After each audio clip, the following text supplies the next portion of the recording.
Oklahoma, the defending Big 12 champion, opens up conference play against a young and confident Kansas State team. The K-State Wildcats may smell blood, yet all four wheels are still intact on the Sooner schooner. Sooner running back Adrian Peterson, a Heisman runner-up last year, is pumped. The Sooner Nation is crimson red and ready. Kansas State is undefeated. Oklahoma has to turn it around. A classic Big 12 confrontation. Kickoff is moments away on FSN.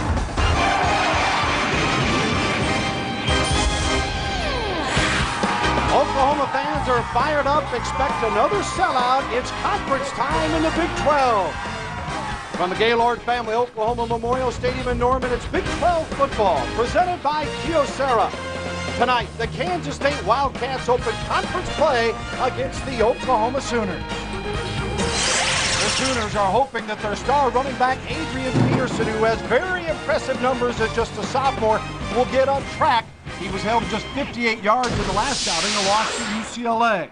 Welcome, everyone. Bill Land along with Gary Reasons. Glad to have you aboard here today. The Sooners come in a strange-looking team at 1-2, the only Big 12 team without a winning record in non-conference play. Wildcats are 3-0, but a much softer non-conference schedule. Overall, we like the matchup, Gary. It's a good matchup. I think Bill Snyder's got his football team where they want to be, playing consistent football. Bob Stoops, a few question marks there. They're 1-2 and not what he's characteristically thinking of, but I think they both know that if their teams play well, they can get to where they want to be at the end of the year, and that's the Big 12 championship game. I guess if Oklahoma's a major concern, it's trying to get its offense on track, and you start with a signal caller, redshirt freshman Bomar, a guy that has shown some signs of progressing against UCLA. Well, Rhett Bomar really grew up last time out against UCLA. The young man did a great job throwing the football, 20 of 29 completing passes. But I think where he's excelling right now with his football team, Bill, is he's showing some leadership and he's showing toughness running the football. The young man's big, he's strong, he's powerful, he's aggressive, and I think if he plays well with the same kind of character he showed against UCLA, should be a good night for him. The Wildcats have got a pair of running backs that Oklahoma has to be concerned with. Thomas Clayton, a guy who starred early on, disciplined for an off-the-field incident, did not play against North Texas last week. Up steps Paris Fisher. Presto, another star running back. It's plug and play for Kansas State. Bill Snyder's got a couple of guys now he can go to. A couple of them have 100-yard performances throughout this year. And I'll tell you, when you have Thomas Clayton and Paris Fisher, that's a good 1-2 punch back there to go with Allen Webb. Now you take a look at against North Texas with Allen Webb tossing the ball out to Paris Fisher. You see him in the open field and see what he brings to the table. A little bit of a Darren Sproul-esque 2004 campaign. Good talent out there at both Clayton and Fisher. All right, we look forward to it here as Kansas State goes for what you would still call an upset here against a 1-2 Oklahoma team, gearing up for next week's game against Texas. The defenders are ready. Dusty Dvorak for Oklahoma's been on fire, and Maurice Mack is the stud linebacker of K-State. When we return, we'll join Mike Goldberg, Billy Ray Smith, and DeMarco Farr in our College Football Saturday studio. We're watching Big 12 football presented by Kyocera on FSN.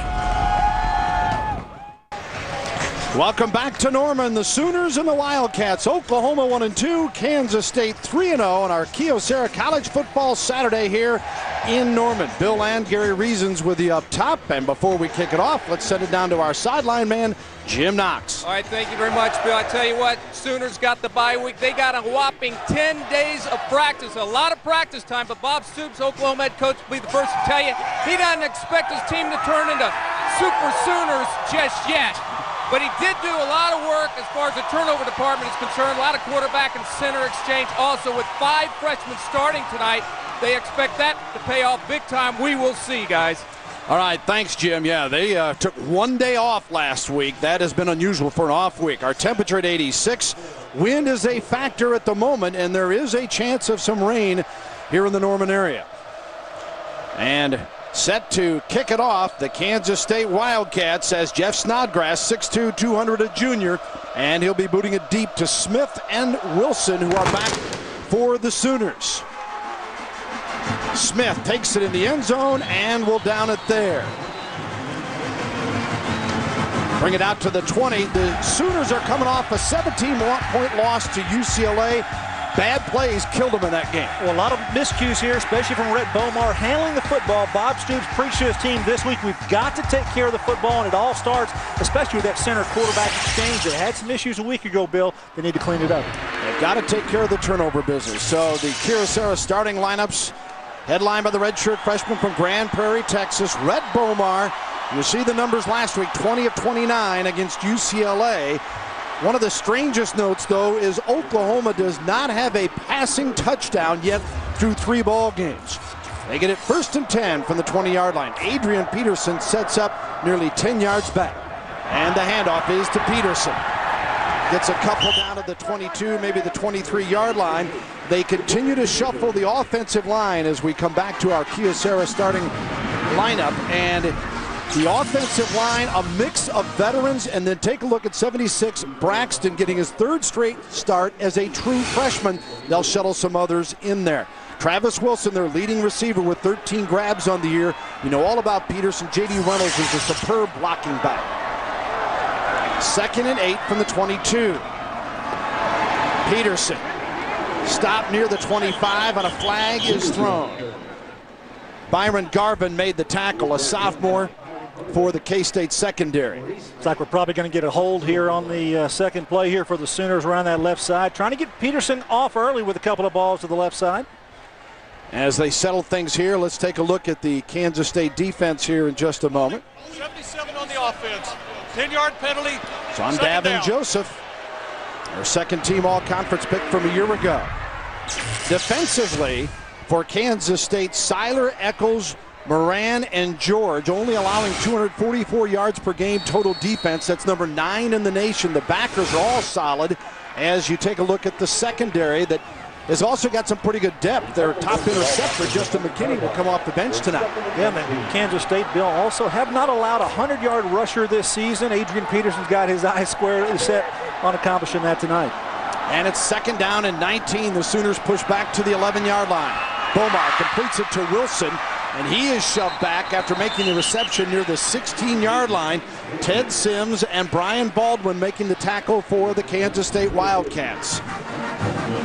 Now, the quarterback situation here, Bomar did not get the start to start the season. Paul Thompson did, but after the loss to TCU, it's been Bomar's show. No doubt about it. Rhett Bomar's the man. These are the numbers combined for him. You see the big thing here, Bill, production. No touchdowns on the season. You mentioned that earlier. And the completion percentage not stellar. These numbers have to improve. Rhett Bomar's got to settle down out there. Paul Thompson, we expect to see him play some wide receiver tonight. They've been very impressed with Thompson accepting that role and his work in practice. He's in the rotation tonight. Incomplete to the backfield. Kewan Jones coming out. Couldn't find the handle. Great pressure again by K-State. Well, they had a good screen set up here. I tell you, they've got Kewan Jones slipping out to the left side. Rhett Bomar tossed it a little bit out in front of him here.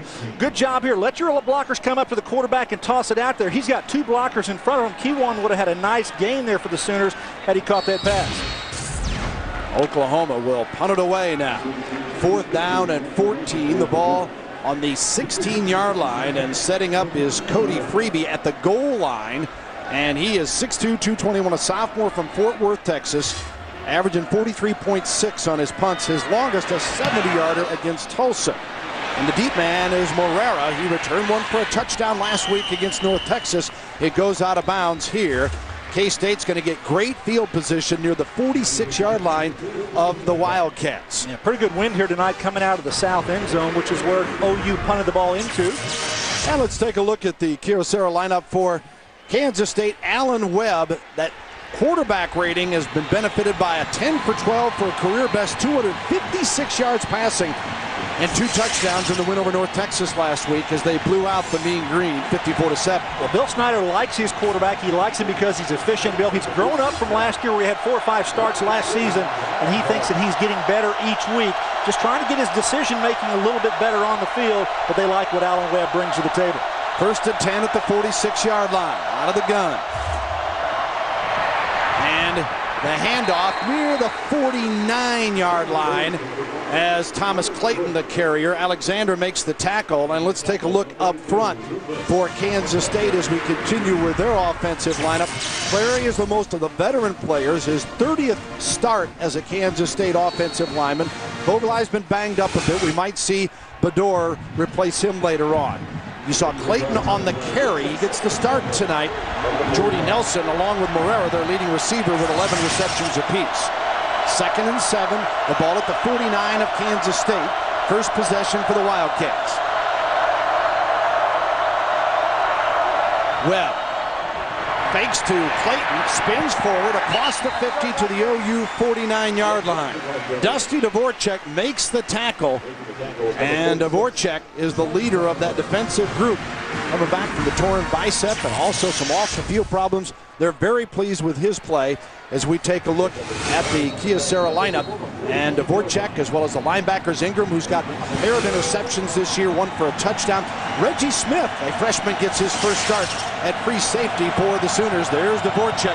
3 tackles for loss in the UCLA defeat 2 weeks ago. 3rd and 5 for the Wildcats. And the sellout crowd here in Norman roaring now. Play clock just about to expire. Timeout. Give the crowd an assist here. OU sideline urging them on. We'll take a brief timeout. No score. Early going here in Norman.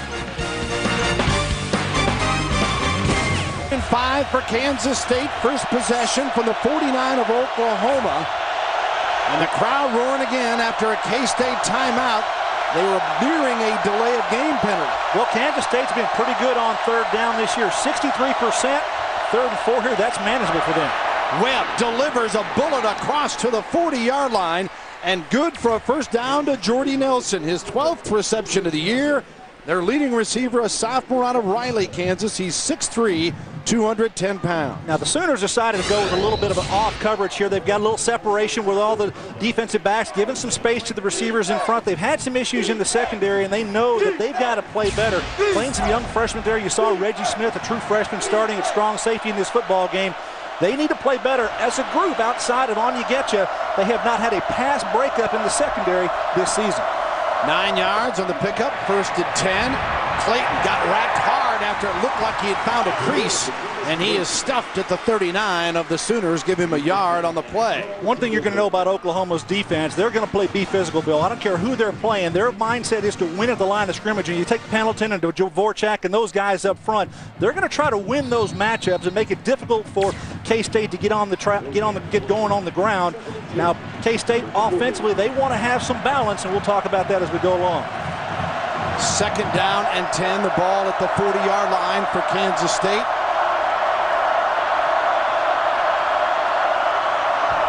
Webb and a mishandled snap. Oklahoma's recovered. They've got it at the 49-yard line. Rufus Alexander.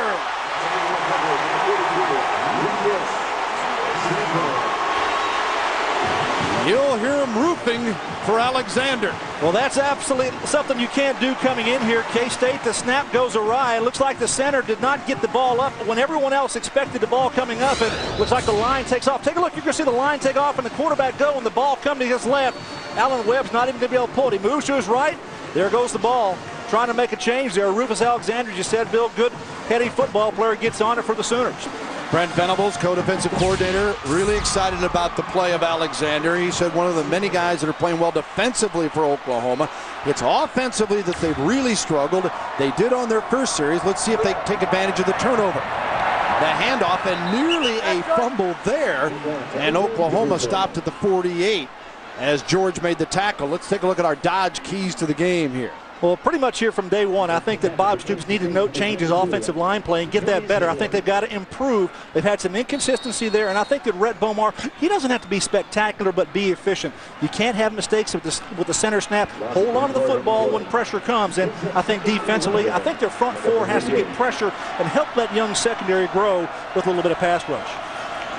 2nd down and 11. Bomar rolls out, incomplete. The juggling act by Runnels, unable to come up with the football. Wasn't going to get much anyway, but now it is 3rd and 11. Kind of unique, though. You got J.D. Runnels, one of the best fullbacks in the country, coming out, and he's a very capable receiver, and that's what they like to do with him, throwing the football. And a little unique thing about J.D. Runnels here in his career as a Sooner, a 3-year starter for this football team, and you want to get a little balance on your football team, why don't you give it to your fullback running? He's only got 1 rushing attempt for his career at OU. You mentioned the 3rd down conversion rate for Kansas State. Oklahoma, on the other hand, is 10th in the Big 12 in 3rd down conversions. See what they do here in 3rd and 11. Bomar, plenty of time, steps up in the pocket, incomplete, and intended for Jawan Rankins, a senior out of Windsor, North Carolina. And Watson Baldwin were covering on the play. Well, you got a little pressure up front here on the quarterback. That's what you need. Make him step up and throw early, but the coverage in the secondary is what makes this happen. Beaumar's got good protection right there, but it breaks down. He's got a lot of time to throw the football, but coverage is good and not able to get it to Rankins. So, K-State's defense has been up to the challenge in spite of poor field position there after the turnover. As a result, Freebie on to punt. Barrera, the lone man deep. Gets it off cleanly, and it's taken at the 18 by Morera. Great coverage by the Sooners as nothing doing. They'll call his forward progress stop at the 20-yard line. No score, 9:30 to go, first period here. Oklahoma and Kansas State.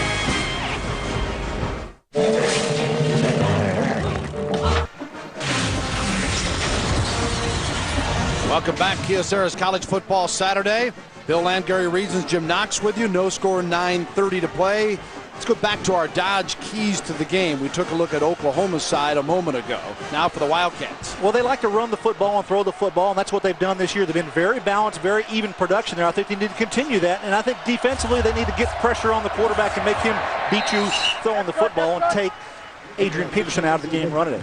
Clayton there for Dr. Pepper Game Break. Let's go to Mike Goldberg. Bill, thank you very much. Number one USC's 25-game winning streak on the line. 28-24, they trail at ASU. Reggie Bush, 34 yards for the touchdown. Arizona State on their next possession. Fourth interception thrown by Sam Keller. They lead by 3. USC has the ball. Wow. What a game. Southern Cal trying to stay unbeaten with everybody talking about no one capable of beating them. They got a scare last week early, and Arizona State really putting it to it. Figures on the reception here, but that's play blown dead before the pass. Come on, Figures. On the snap, delay of game on the offense. You heard 5 yards, delay second of down. game on the offense. Kansas State head coach Bill Snyder, 134, 62-1 in his 17th year. Just an absolute phenomenal job of turning that football program around. 3-time National Coach of the Year. One thing to turn it around, which to me is the greatest in the history of college football, Gary. It's another to maintain what they have been able to do. 17 years he's been at the helm there and just done a great job. Over 100 career wins there. Bill Snyder is a guy who has got things turned around, as you said, Bill, and sustained it, which is not easy to do in college football. 2nd and 13 for the Wildcats of Snyder here. And Webb on the keeper. Knocked out of bounds at the 31-yard line. Very close to the first down, it would appear, as a flag is also thrown. Well, when you have Alan Webb at the helm, he does a lot of good things for you. He can throw the football. We saw him there running the football on the previous play, and he's got good job completing the football this season. Almost 63% completion for the year. So his quarterback rating is pretty good now through the first 3 football games, and they expect him to continue that tonight. Well, Webb, you take a look at this year, and remember last year, you saw that completion rate. Last year he completed 52%. He goes up to 63%. Just shows you the steady improvement that he has shown Bill Snyder.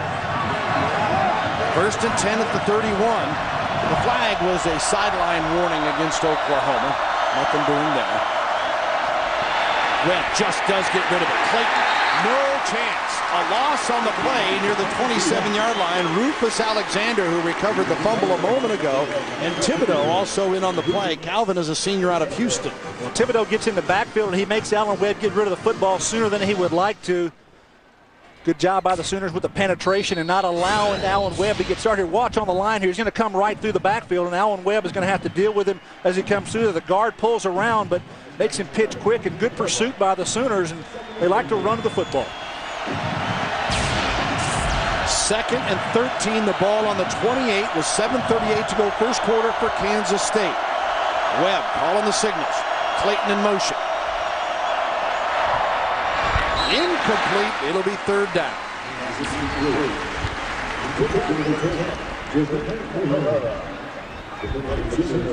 Glad to have those of you that are joining us from around the country here in Norman. Bill Landgary Reasons, Jim Knox with you. Kyocera's College Football Saturday, Kansas State and Oklahoma, the Big 12 conference opener for these two. Sooners 1-2, Wildcats are 3-0. Oklahoma's offense has been a struggle this year, and it has in this game thus far, I should say. 6 plays, 7 yards for the Sooners. Kansas State has already survived a turnover, and now on a 3rd and 13, they call another timeout here. So as they talk it over, that's their second timeout. We'll take a break as well. Bill Snyder not happy about that. We'll be right back.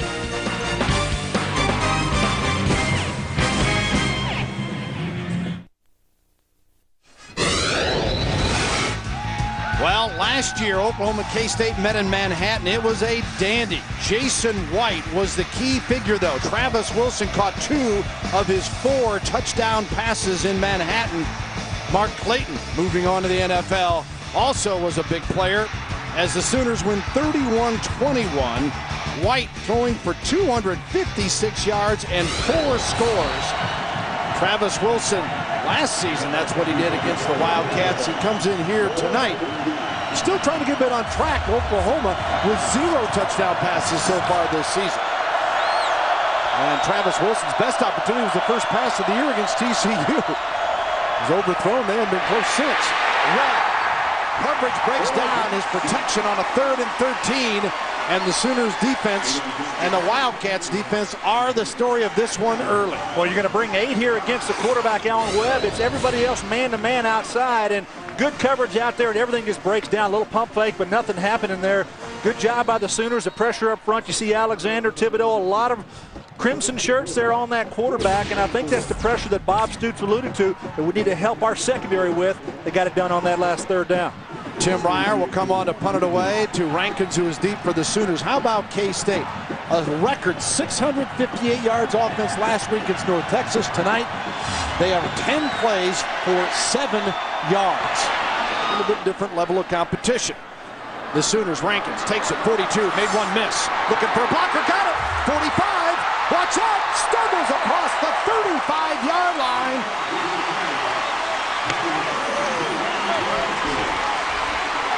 Well, Bill, Juwan Rankin's been plagued by a few injuries this year, but doesn't show any signs of it right now, catching this return for this punt return. And guy who's got a lot of ability in the open field, been a pretty decent receiver here for Oklahoma, but you see what he brings to the table, make somebody miss. That's what you have to do as a punt returner, make that first guy miss, then hopefully you get a wall set up. Good job here by the Sooners. He eludes the punter, and I guess that line got in there, tripped him up, but overall good return, good field position here for OU. Ron Figures was the first player that had a shot at him and missed it. And a 26-yard return now officially as the Sooners first at 10 from the 33 of the Wildcats. And Wildcats defense still strong to the task here. First Down Line's brought to you by Overstock.com, your online outlet. It's all about the O.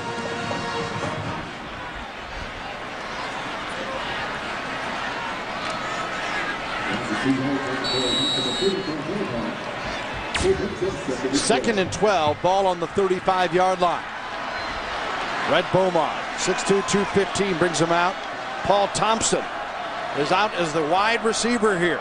Sooner fans will get a good look tonight at what he can do. Incomplete as again, things break down trying to set up the screen. Let's go down on the sideline quickly to Jim Knox. All right, thank you, Bill. I tell you what, the bye week really helped Adrian Peterson. Out of all the players, he was the one that was really banged up. Played against UCLA with a sprained ankle, but talking to him, he said the ankle is fine, and definitely the time off helped him. Right now, he's looking to get back on track, guys. All right, as Peterson coming in, 341 yards, 113 per game. But other than the 220 against Tulsa, he has struggled. Now you got to see Red Bomar go to work here on a 3rd and long situation, and they're going to have a timeout here call. Timeout of the half. Timeout is called, and this, as we mentioned, conference opener here for these two ball clubs. The Sooners not used to being 1-2 coming into the league. What about a fresh start? Bob Stoops commented about it at his weekly news conference. I'm not much on trying to hide from the past and start again, but in the end, the Big 12 and what we do in the Big 12 conference is what truly does matter. And so there's a sense of that in that we realize, this is the most important part of the season. If we've made improvement over the last 4 weeks, it needs to show, and that's what we're pushing for. That's the thing you tell your football team, too, is you've got to produce now. And you talk about some players that, this is not a rebuilding year for a lot of those football players there down for OU. Bob Stoops got some seniors out there. Hey, they don't want to rebuild. They want to win a championship again and go to the Big 12 championship game. So they say, hey, it's not a rebuilding time. It's a time to step out and play. Conference play starts tonight, and they want to pick that level of play up and get some things happening. Yeah, conference play alive and well in the Big 12 as Nebraska beats Iowa State 27-20 in a double overtime in Lincoln. And then earlier today on a game on FSN, we had Baylor and A&M go into an extra session for the second straight year, and A&M pulled that one out against the Baylor Bears. Oklahoma State was trounced at home by Colorado. And Mike and the guys will have all the update for you at halftime. Make sure you stay tuned for that, as there's some great college football action to report on. There's Thompson again as a wideout. 3rd and 12 from the 35 of Kansas State. Beaumont eludes one defender, trying to turn the corner. And run out of bounds and flags galore. It's a laundry party as Brandon Archer is the one going to be charged with a late hit. And Derek Marceau, the defensive tackle, is the one that Beaumont got away from, and that is something that Jason White, after all the knee surgeries, was unable to do last year. 46 on the defense. I tell you that Rhett Beaumont, late hit out of bounds, 15 yards, first down. That's what he brings to the quarterback position here for OU. He's a lot more elusive. He's a runner. He can run the football. Take a look here as the Kansas State defender comes around and knocks him, comes out of bounds and hits him. That's what you can do. That's Brandon Archer. He showed good speed coming to his linebacker spot to get there, but it's an unnecessary penalty for Bill Snyder. And Coach Snyder, as detailed as he is and demanding perfection, obviously upset about that call. It's Oklahoma's first down, and it comes via the penalty. And they had him corralled. So, as a result, 1st and 10 at the 22. Peterson, he breaks through, 15-10, he'll score. Oklahoma's on the board.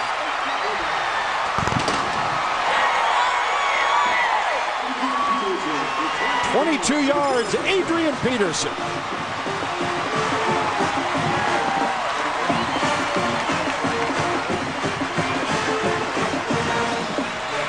Those penalties will kill you, Gary. Well, they will, and they'll give you opportunity, and that's what OU utilizes here. They just stretch it out with Adrian Peterson, let him find a gap, and good job of getting hat on hat as far as blocking for the Sooners. Bill Snyder's group is going to have to get regrouped here. The Sooners come out with a pretty good turnaround here and get points on the board. So coming on for the point after, Garrett Hartley, the kicker, sophomore out of Southlake, Texas. 8 of 8 in PATs. Holder freebie, it's up, it is good, and Adrian Peterson gets on the board with the touchdown run of 22 yards. It's just a stretch play to the left side. Watch the offensive line just get on people, and then Adrian Peterson finds the gap, breaks one tackle. Good job there by Davin Joseph to get things to the outside, take his man out of the way, and Adrian Peterson gets right in behind him for the score.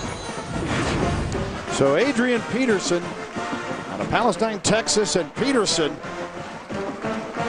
last year, 1,925 yards. He does know how to get to the end zone, and he certainly looked fresh in that case. Our accurate scoring drive, 4 plays. The keyest play, though, of course, was the penalty. Yeah, that helped out a lot for OU to get things moving down there, and Adrian Peterson finishing it off. Good line play up there. That's what they want to have, is good line play to get things happening in your running game. And here's somebody folks in OU know. Toby Keith's a regular on the OU sidelines. Let's sing to that one.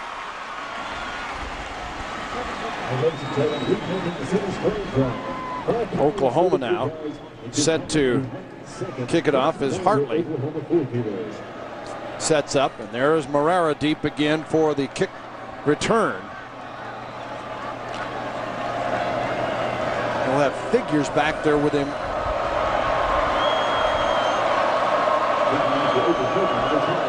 Now the Sooners have been spectacular, Bill, on kick coverage, only allowing 11.1 yards on kick return. So they've done a great job of covering the kicks, and got to get the right kick to do that. But they've showed with speed getting down there. This ball is pooched up in the air. It's going to be caught around the 20. And out near the 30, and then the hard hit on the play. And it'll be 1st and 10 near the 30 for Kansas State. On Tuesday, Fox Sports, once again, your home for the most dramatic, compelling, and heartbreaking month in sports, beginning with the Division Series, then exclusive coverage of the Championship Series and the World Series. The MLB postseason on Fox. It can't be scripted. And what a finish. Yankees won today. Cleveland lost. That means Boston and Cleveland are tied for the wild card, a game back.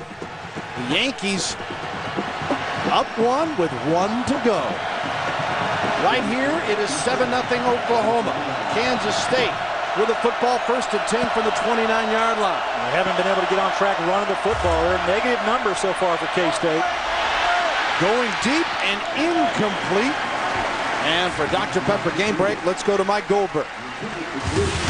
Hey, Bill, who says Joe Pa is too old? 4 losing seasons in the last 5 years, but a big day in Happy Valley today. Penn State rocks and rolls over number 19 Minnesota. Freshman Derek Williams, 2 touchdowns. They're 5-0 for the first time since '99. Gary Joe Pa playing the youngins. How is it that as we all get older, we think old's just fine? Those are sweet wins right there, no doubt about it. Big one for the Nittany Lions. 2nd and 10 here for the Wildcats of K-State at the 29-yard line. A little trouble on the exchange there. Clayton, and a flag thrown near the tackle that was made at the 33-yard line. We're probably going to have a hold inside there on K-State. Thibodeau with the stop. Yep. Holding on the Wildcats. K-State, as Bill Snyder looks on, has been averaging 60 yards a game in penalties, and both teams averaging just over 7 penalties a contest. Holding, 66 offense. 10 yards, 2nd down. That is Jeremy Clary, I should say. The senior from Mansfield, Texas. We talked about that offensive line for K-State. They've got a lot of players that they feel very comfortable with in their first group, Bill, but when they've had some injuries there, so they don't have some depth problems as well. They've got some youth, sophomore, and a freshman right across the middle of both guards in the center spot. So a lot of youth in the middle for K-State on their offensive line. 2nd and 20 now for the Wildcats. Ball at the 19. Big crowd here in Norman roaring again. OU showing blitz, and they get it. No, Webb got loose for a moment. Still on his feet and dives out of bounds. He made a heck of a play to just lose 5 or 6 yards. Zach Latimer had him in the backfield, thought that he was going to have a nice sack. But I tell you, he just did not bring him down. That's what you have to do when you make a play on the quarterback. You've got to get back there and be effective. Take a look at the top of the screen. You take up the running back Clayton. He has to block and can't get him to the ground. Latimer just lost him, did not grab a hold of Alan Webb. And good job by him to make something out of nothing. Made a real negative play, not a positive play, but one where you lose a lot of yards. CJIU had missed an opportunity at him there, although he slowed him up. Kansas State 13 plays, and they had 0 yards of offense. 3rd and 27. The ball on the 12-yard line. Webb dancing toward his own end zone. Nearly got knocked. Unloads, and it is complete, but short of the first down by, no, wait a minute. Incomplete. Yeah, he came flying down the field.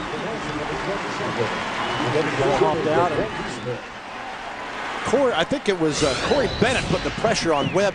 Yeah, Jordy Nelson's going to be the one trying to catch the football. Good block on the outside, and Alan Webb just steps into this ball and see if he pulls it in. And the ball's definitely on the ground. Good call by the umpire, who's actually right behind the linebackers, and he turns around to see this catch as it's thrown and probably got the best look at it because he's going to be right back in here on the field. Great shot there. Latimer nearly got a deflection of that. And now this one snapped out of the end zone, and it will be a safety for Oklahoma. The Sooners. Bob Stoops takes pride in his special teams, and their defense set everything up for that play. Now, that's an exceptional job by Oklahoma's defense, one of creating negative field position, and then your punt return team. Hey, you're opportunistic. You'd like to go back and perhaps put pressure on the punter, but you don't have to because it sails right out of the end zone. You see Latimer there just... Where was the punter? Punter was not there. They just wanted to get that ball out, so somebody missed going out there. And if you're working all week and you say, hey, I'm the punter for this football team, it's 4th down, you got to be ready to go. How can you not have your punter in the football game and allow that to happen? Wow. So it's 9-0 Oklahoma, and a perturbed Bill Snyder patrolling that sideline. And now, of course, His Wildcats will have to kick it off to Bob Stoops' Sooners, and of course they know each other very well. Coach Stoops played at Iowa and coached at Iowa when Bill Snyder was an assistant under Hayden Fry. And then, of course, Bob later on went on and coached underneath Bill Snyder at Kansas State before going to Florida and then here. Well, what is Tim Ryer thinking? He's the punter, number 17. He's got to go out there on 4th down. He would be standing right back here, but he's not anywhere to be found right here, and the ball's going to go right out of the end zone. They might see the umpire back there, excuse me, the referee, but there's no punter back there. Number 17 was on the sideline. He's trying to wonder about, well, do I go out there on 4th down or not? Maybe not anymore. Wow, got some splaining to do. Serious splaining. All right, K-State with the safety has to kick it off from the 20. Low kick, Wilson bobbled for a second, about the 13.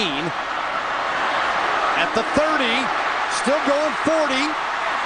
Travis Wilson, tough to bring down near the 47-yard line. And let's head for another Dr. Pepper game break with Mike Goldberg.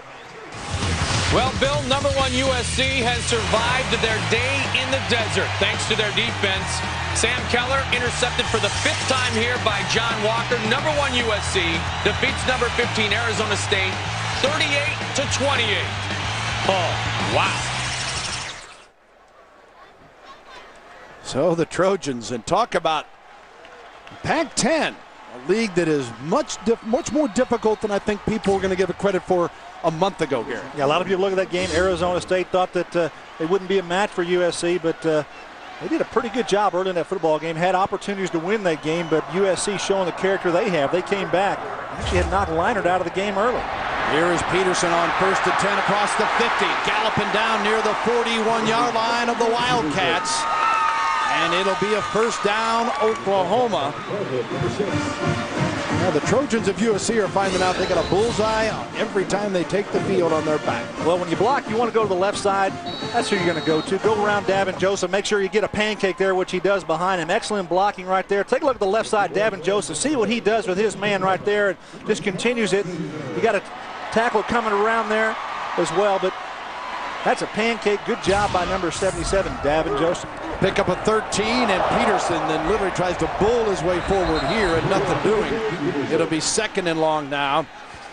There's no subs. Will bring us a look at the Big 12 rushing leaders, and when you take a look at team-wise how things set up, Texas, and they had another huge victory today. This is prior to that game. Missouri, Kansas State at 253 coming in, and Oklahoma 8th in the league at 160. Well, they're going to try to pick that up, no doubt about it. Kansas State not doing well today, minus 21 on the board, so they got to move the ball on the ground a little bit better than that if they're going to have any chance here against Oklahoma. 2nd and 10 Sooners from the 41. Bomar, the lift in, complete. And yeah, Paul Thompson, and the crowd will give him a big hand as Garvin made the tackle. Thompson's 1st reception. Look at this, crowd going to go crazy.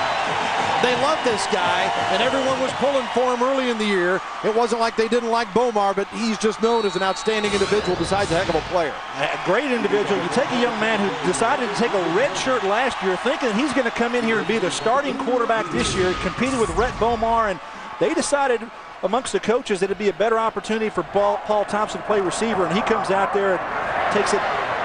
Does a very good job of adjusting to that position and also doing a great job on the football field. You see the flag being thrown here on the play.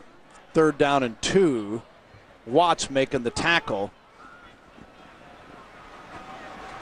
And Bob Stoops is certainly proud of the progress that Paul Thompson has made in the willingness to go to wideout.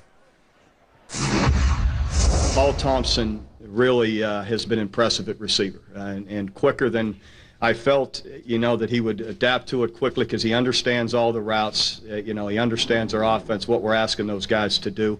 So I felt the mental part would come quick, but just his ability to run, his ability to time the ball. He's got a big frame. He's got good hands, too. They say, hey, he's got very, very soft hands. He knows all the routes. So the mechanics of going out there and playing is just getting reps and getting an opportunity to go out there and show his skills. And he's going to get better as they go along. They like what he brings. And I tell you, the wide receivers coaches here for Oklahoma, they say, he's probably about as good as we got out there right now. I mean, Travis Wilson is no doubt the leader, but they're looking for some other people after losing Clayton and some of those great folks from a year ago. And an illegal formation was the call. It'll now be a 3rd and 7. See the third down conversion situation for Oklahoma. They're at the 38 of Kansas State. 2:20 to go first quarter. They lead at 9-0, I should say. Coming out, Beaumont. Going to keep the football. K-State is there. And it will be 4th and long for the Sooners. Well, Rhett Bomar's coming around the field here trying to find somebody open, but you got to look at number 12. Old Paul Thompson decided to get open on this play. He's at the top of the screen, and he's going to come across here, right across the back of where the linebackers come, and Rhett Bomar's got to find him here. He's wide open. You see him wide open in the middle of the field. It's an easy first down throw there, but Rhett Bomar does not even identify number 12. The other thing with Thompson, he's 6'4", 210. He was a 6'10" high jumper in high school, so he's strong. He can leap. He obviously knows the plays, and this is a guy that they're really excited about giving him a bump offensively. Freebie has to come on for the punt, trying to keep it out of the end zone. Did not. It'll be a touchback and out to the 20-yard line for the Wildcats of Kansas State here in the final minutes of this first quarter. This week, it's a Fox NFL Sunday doubleheader. Begins with the Rams trying to win their 3rd straight when they take on the Giants. Then Terrell Owens and the Eagles try to stop Priest Holmes and the Chiefs, or the Vikings take on the Falcons, or you'll get other regional action. It all begins with America's #1 pregame show. That's tomorrow at noon Eastern, 9 a.m. Pacific on Fox. Well, Kansas State, known as a team that travels well. There's that purple stripe up the end zone here of the K-State fans that have come down from Manhattan. But their club has been stymied offensively. They play great defense, but they trail it 9-0. Webb on a 1st and 10. Brought down from behind, trying to turn the corner, picking up a couple. Did stay in bounds on the play, and Nick Harris made the tackle, a freshman from Alexandria, Louisiana. Good job in the secondary by OU of taking everybody out of the play here. You see the man coverage here that's going on, and then you have Webb come around the backside. But watch number 5 close some ground. Nick Harris, a freshman, going to play safety here, and he comes up and makes a nice tackle on Allen Webb here on the edge. Took everybody away. Everybody was covered. Nowhere to throw the football. So Allen Webb has to try to make something with his feet. 2nd down and 6. Ball on the 24-yard line for the Wildcats. -17 rushing, 9 yards passing for Kansas State in this first quarter as we hit the 33-second mark. Webb, complete. Oh, what a hit at the 29-yard line, though, as covering the play was Clint Ingram. He made sure that the wide receiver on the play, Davin Dennis, didn't get any more than what he caught it at. Ball thrown a little bit behind Dennis, but nonetheless makes the grab there. It's going to bring up a 3rd and short. Actually, looks like they're going to give him the first down on that, Bill. But it might have been thought they pretty generous spot here. I didn't know that he actually made the first down. It's right there, just below, I thought it was at the 29-yard line, but they get it across the 30. I think they made the right call. Take a look. 1st and 10 at the 30. That ends the first quarter as Latimer makes the tackle on Thomas Clayton, who had come in averaging 7.7 a carry. Well, as a team, they're minus 15 yards rushing so far in this first quarter, as that ought to wrap it up. That's the end of the first quarter. Kansas State trailing the Oklahoma Sooners 9-0 Oklahoma. Defenses have been dominating. Adrian Peterson the only touchdown. You're watching College Football Saturday, presented by Kyocera on FSN.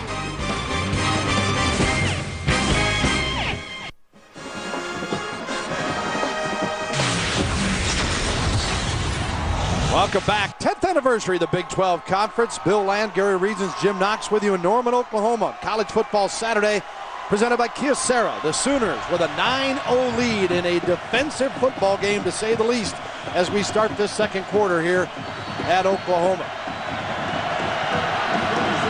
Kansas State, 2nd down and 8. The ball at the 32-yard line of the Wildcats. 0 total yards offense in this first quarter. There's the story. Oklahoma getting 22 of those 45 on Adrian Peterson's touchdown Dead run. ball, false start, 72 on the offense. 5 yards, another penalty. 2nd down. False start by Haverty, and that means we'll push it back a little bit more for Kansas State. They're kind of flinching here in line.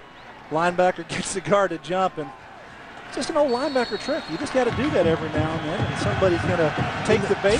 Then the finger pointing starts. Oh, yeah. You guys are doing that.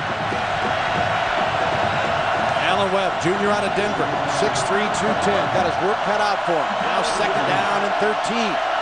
Now scrimmage the 27 of the Wildcats. Webb, good protection this time. Going deep. Cannot connect with Jordy Nelson. Covering on the play, DJ Wolf, a converted running back, and Reggie Smith also out there.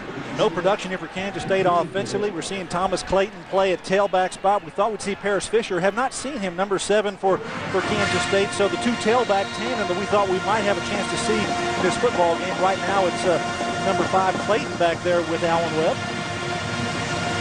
At time of possession, a lot of coaches will tell you that is not a very meaningful stat, and maybe tonight's a good example. That you have the football more than your opponent, but you have no offense. 3rd and 13. Webb chased out of the pocket again. He's got room this time, no. Did he get the first down before he stepped out of bounds? They're all pointing. I think he did at the 41-yard line, and Bassey was there on the run. And IU also. I think he stepped over it and got the first down, but Eric Bassey came like a rocket out of the middle of the field to try to negate Alan Webb from getting that first down. But a lot of space there around the edge. Good job by Alan Webb of creating something here. Just gets all the leverage. And I watched number 13 come from the middle of the field and almost get him before he gets that first down. Good speed there and hustle by Bassey. C.J. Ayu is the one that chased him out of there. And Bassey came over, but it is a first down for the Wildcats. 1st and 10 at the 41. So they pick up 14 on that scamper by Alan Webb.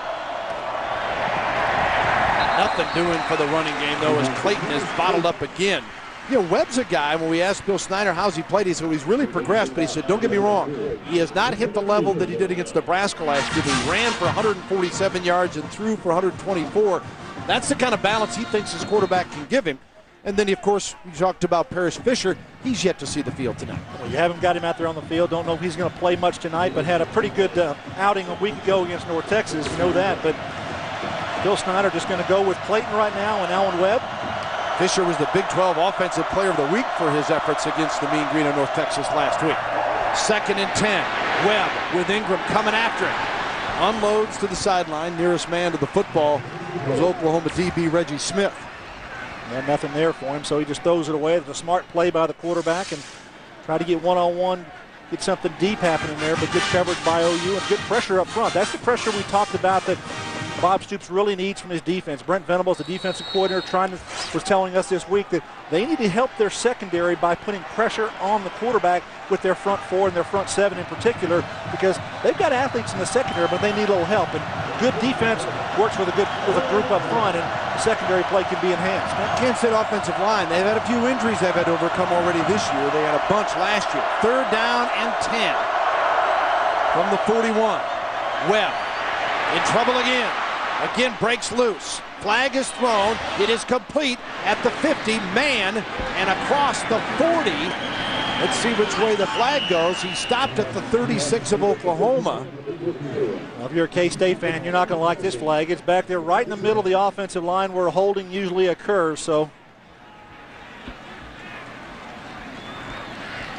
if it stands, a 23-yard play. Holding 66 on the offense. That again 10-yard is on penalty, Clary. 3rd down. His second holding penalty of the night. So he's got some issues going on there coming off that left side. The left tackle is has to be your best pass rusher. And Clary, the senior, 6'7", got good size. They like his ability, but this OU defense poses some problems because they play with speed, Bill. They put the defensive linemen up there that really have speed, and they want to get around the edge of that quarterback. Well, you got to clean it up. K-State's 5 penalties, 45 yards. That one takes away a first down and a huge play. They had the other one, the late hit, that set up Peterson's touchdown run. So it is literally killing them here. 3rd and 21 at the 30. Webb unloads to Clayton. And Oklahoma not suckered in at all about the delayed screen as Rufus Alexander is there to make the tackle. That's just well played by OU. They did a good job of, one, going to the quarterback, but everybody else played their responsibility, finding the screen receiver and getting him down quickly to the ground. Rufus Alexander having a pretty good season so far for OU. Actually been very active. Here's an alert. The punter's here. Tim Ryer, a sophomore from Wamego, Kansas. with an average in 41 yards a kick. Coach Snyder was not happy, though. He said, yeah, the average looks good, but our net punting. Breaking the huddle with 12 players.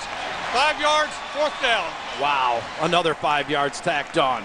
He was saying, though, that we've got to do a better job of kicking inside the 20 instead of giving up touchbacks, because he said, you know, it's all about the net, and they have not gotten that, and now he's going to find out himself what happened on that play. Rankin's the deep man for Oklahoma.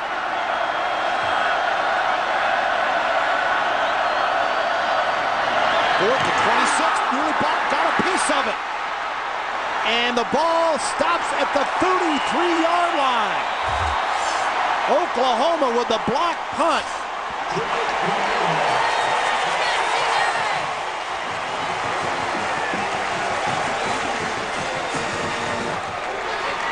Jacob Gutierrez, I believe, was the player that came through that got a piece of it. Take a look.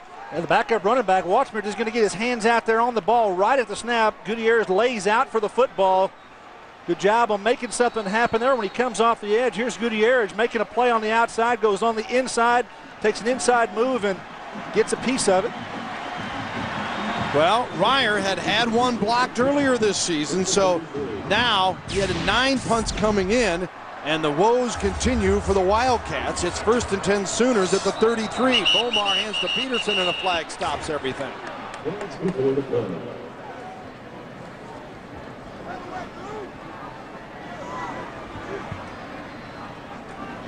Before the snap, ball starts 77 offense. 5 yards, 1st down.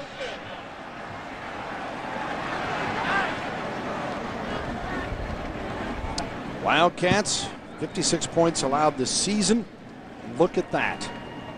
Yeah, you can't have mistakes, and you can't win football games, and that's what has plagued Kansas State so far just on the points. Now, they've won the football games, but they've given up the points and the yardage because of field position and mistakes in the kicking game. They were very fortunate to win in Huntington, West Virginia against Marshall, 21-19, when Marshall didn't execute properly at the end of that game. Well, Peterson trying to make a pay for error here, and he gets that 1st down back, it would appear, in one tote as Maurice Porter makes the tackle.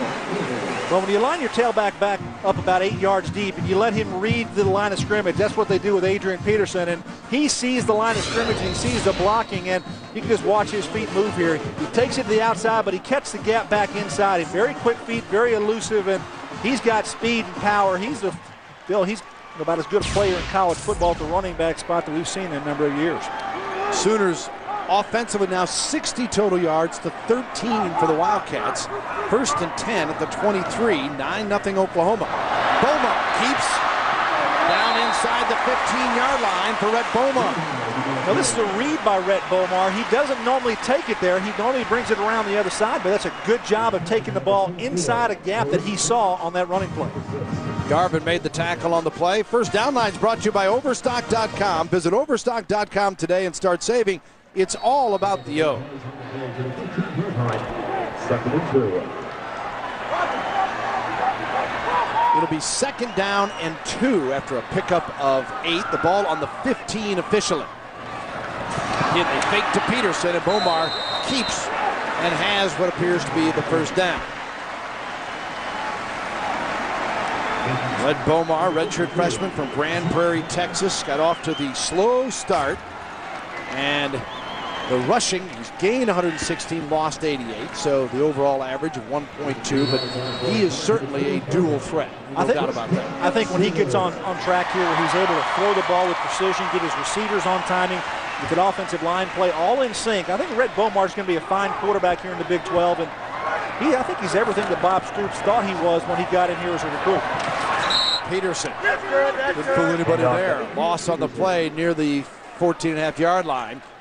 And Billy runs with character. I think he runs with toughness, and what he did last time out against UCLA kind of proved that. Take a look at it here, and he runs with toughness. And I think that's what echoes through his football team, that you've got a guy back there who's willing to lay it on the line. He plays with him. He's a very inspiring type of player. He's tough, and I think that is a good character for this young quarterback. Bomar and the Sooners 2nd and 12 now on the 14, 10:45 to go before halftime. Peterson, nice strong run. He got a little crease and broke a tackle or two. Gets it down near the 12-yard line. and Brandon Archer making the tackle. Brandon Archer's had to be active here against Adrian Peterson. They want to put about 8 guys around the line of scrimmage to try to negate what Adrian Peterson can do, and he comes up there limping. That's not good news for Sooner fans. He's had problem with an ankle here early in the season, high ankle sprain in the first ball game. Adrian Peterson, you see his numbers on the night, but looks like the right ankle there might be bothering him once again. Yeah, not even able to hobble off in the zone.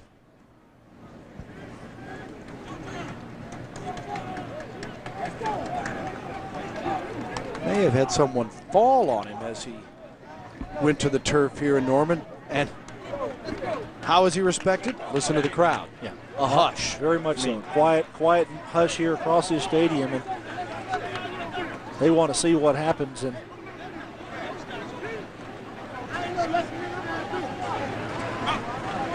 Bob Stoops talking to the officials. Peterson, he just looked like he was going to try to hobble off, and then it was like couldn't go any further. And when I first saw it, I thought, well, maybe it's a cramp. You kind of hope for a cramp in that situation, but as a closer look, they're going, no. As let's take a look at it here. Adrian going to come downhill here on the left side. Watch the tackling come from the inside, and they're just going to fall right on his ankle and watch it compress a little bit there and going underneath the young man there, so hopefully he'll be fine. Sooner Nation quieted on the injury to Peterson. Sooners lead it 9-0. We'll be right back after this.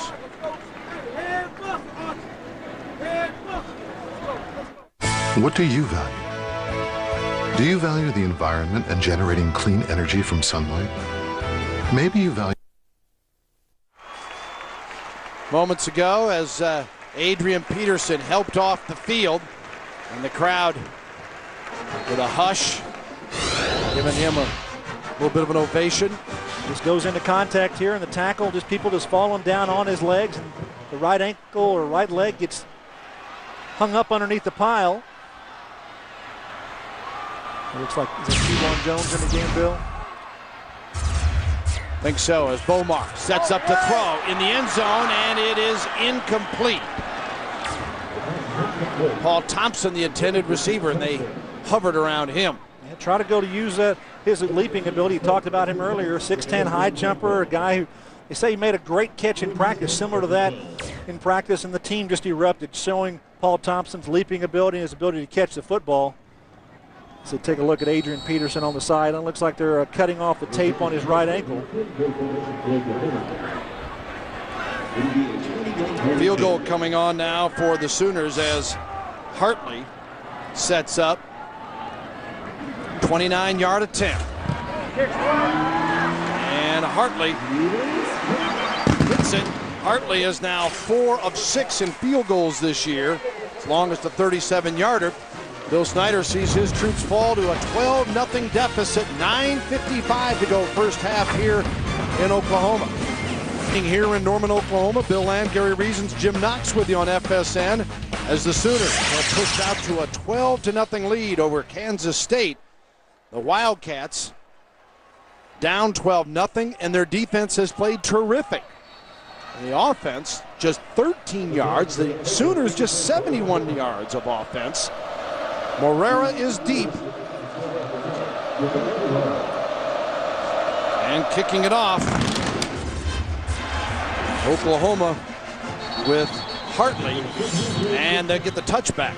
Let's take a Dr. Pepper game break. Check out Mike Goldberg with more highlights. Bill, let's travel to College Park, Maryland. ACC action. The Terrapins, number 18, Virginia. Big day for sophomore running back Lance Ball. 162 and 2 touchdowns. Nearly 600 yards of total offense for Maryland. They win big. And Purdue has just fumbled at the 1-yard line. Notre Dame leads 7-0 early in West Lafayette. Dandy matchup there. Thank you, Mike. Number 14 and number 20 getting after it. Here, neither one of these teams ranked coming in. Oklahoma lost that after starting off 1-2. Fisher's in the backfield now to join Webb. Parrish Fisher, the Big 12 Offensive Player of the Week for his performance in the win over North Texas. The pass is complete on a 1st and 10 from the 20, and Bassey makes the tackle on Figures. Let's go down to Jim Knox.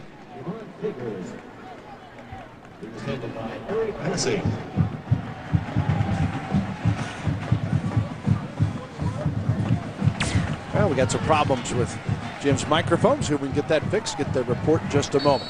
9:28 to go here, second quarter. The Wildcats, they've got to, if they're going to stay in this thing here, they've got to have a drive. They've got to find some momentum here. They've got to get some consistency. That's what Bill Snyder's offense is all about. Get consistency with your offense, running the football, throwing the ball. They're not trying to make a home run play. They just want to make plays. Now they got a false start on the left guard coming around. So not the way you want to come out here in the second quarter. False start, 72 on the offense.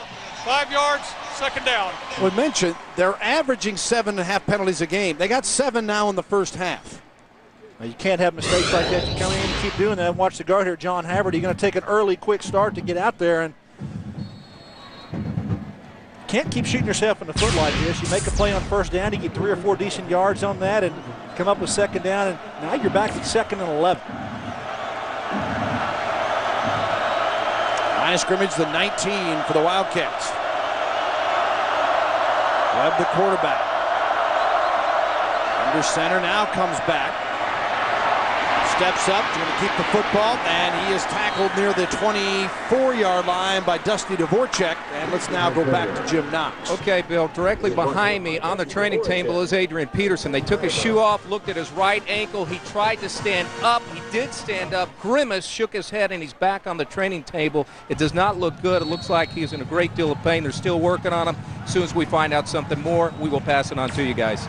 Bill, my experience with high ankle sprains is they don't heal very quickly. Those are things that sometimes nag and can linger on for a long period of time. He didn't show signs of it a couple weeks ago against UCLA, but maybe an ongoing issue with Adrian Peterson. Boy, tough break in what has been a rough start for the Oklahoma Sooners this year. They do lead this one 12-0 over Kansas State.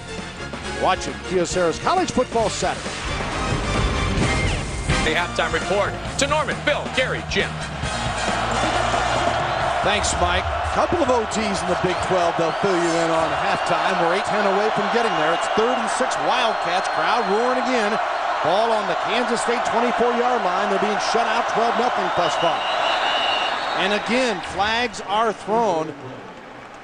And Kansas State has just been totally disrupted. The Oklahoma defense, Bob Stoops talked about his defense having to put pressure on the quarterback, stop the run.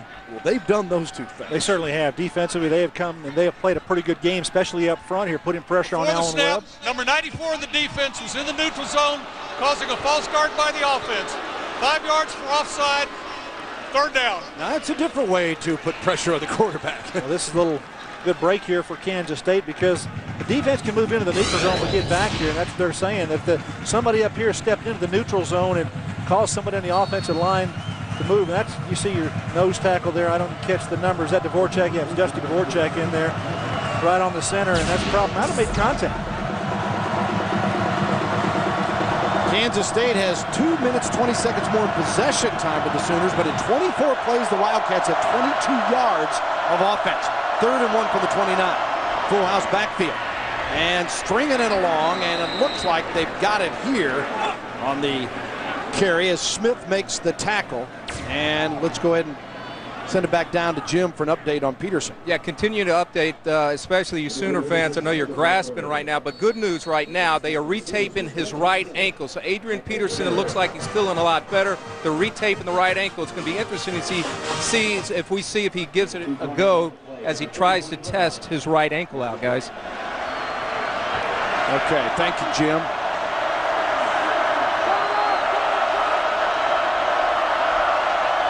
First and 10 at the 31-yard line. Saba got the first down for Kansas State. And now they come back with Fisher. And Fisher picks up a few here. You know, if Kansas State viewpoint, we've given all that negative stuff, and there've been plenty of it. If they can have a sustaining drive, big if, and get a touchdown and be within 5 going in at halftime, Bill Snyder would have to be elated, all things considered. Talk about the miscues that Kansas State has had, and now they have a chance to get a drive going. That's something positive for Bill Snyder and his football team, and you need those kind of things to build any kind of momentum. It's tough sledding right now for Kansas State. Fisher the back, alongside Webb, 2nd and 3 from the 38. Fisher, boy, they hesitated on that handoff. That cost him. That could have been a huge gainer. Davis and Harris made the tackle for the Sooners. Well, this is Alan Webb just reading this play, Bill. He decides whether or not to give it to Fisher here inside, and he decides, well, let's give it to him. So you take a look at the play here. They're going to read the defensive tackle. Paris Fisher's going to come out here, and Alan Webb's going to meet with him, and that's the read that they're both looking at. And Paris Fisher, just a freshman, maybe he's not had as much experience getting that handoff or that type of play in this K-State offense. 1st and 10 at the 44, though.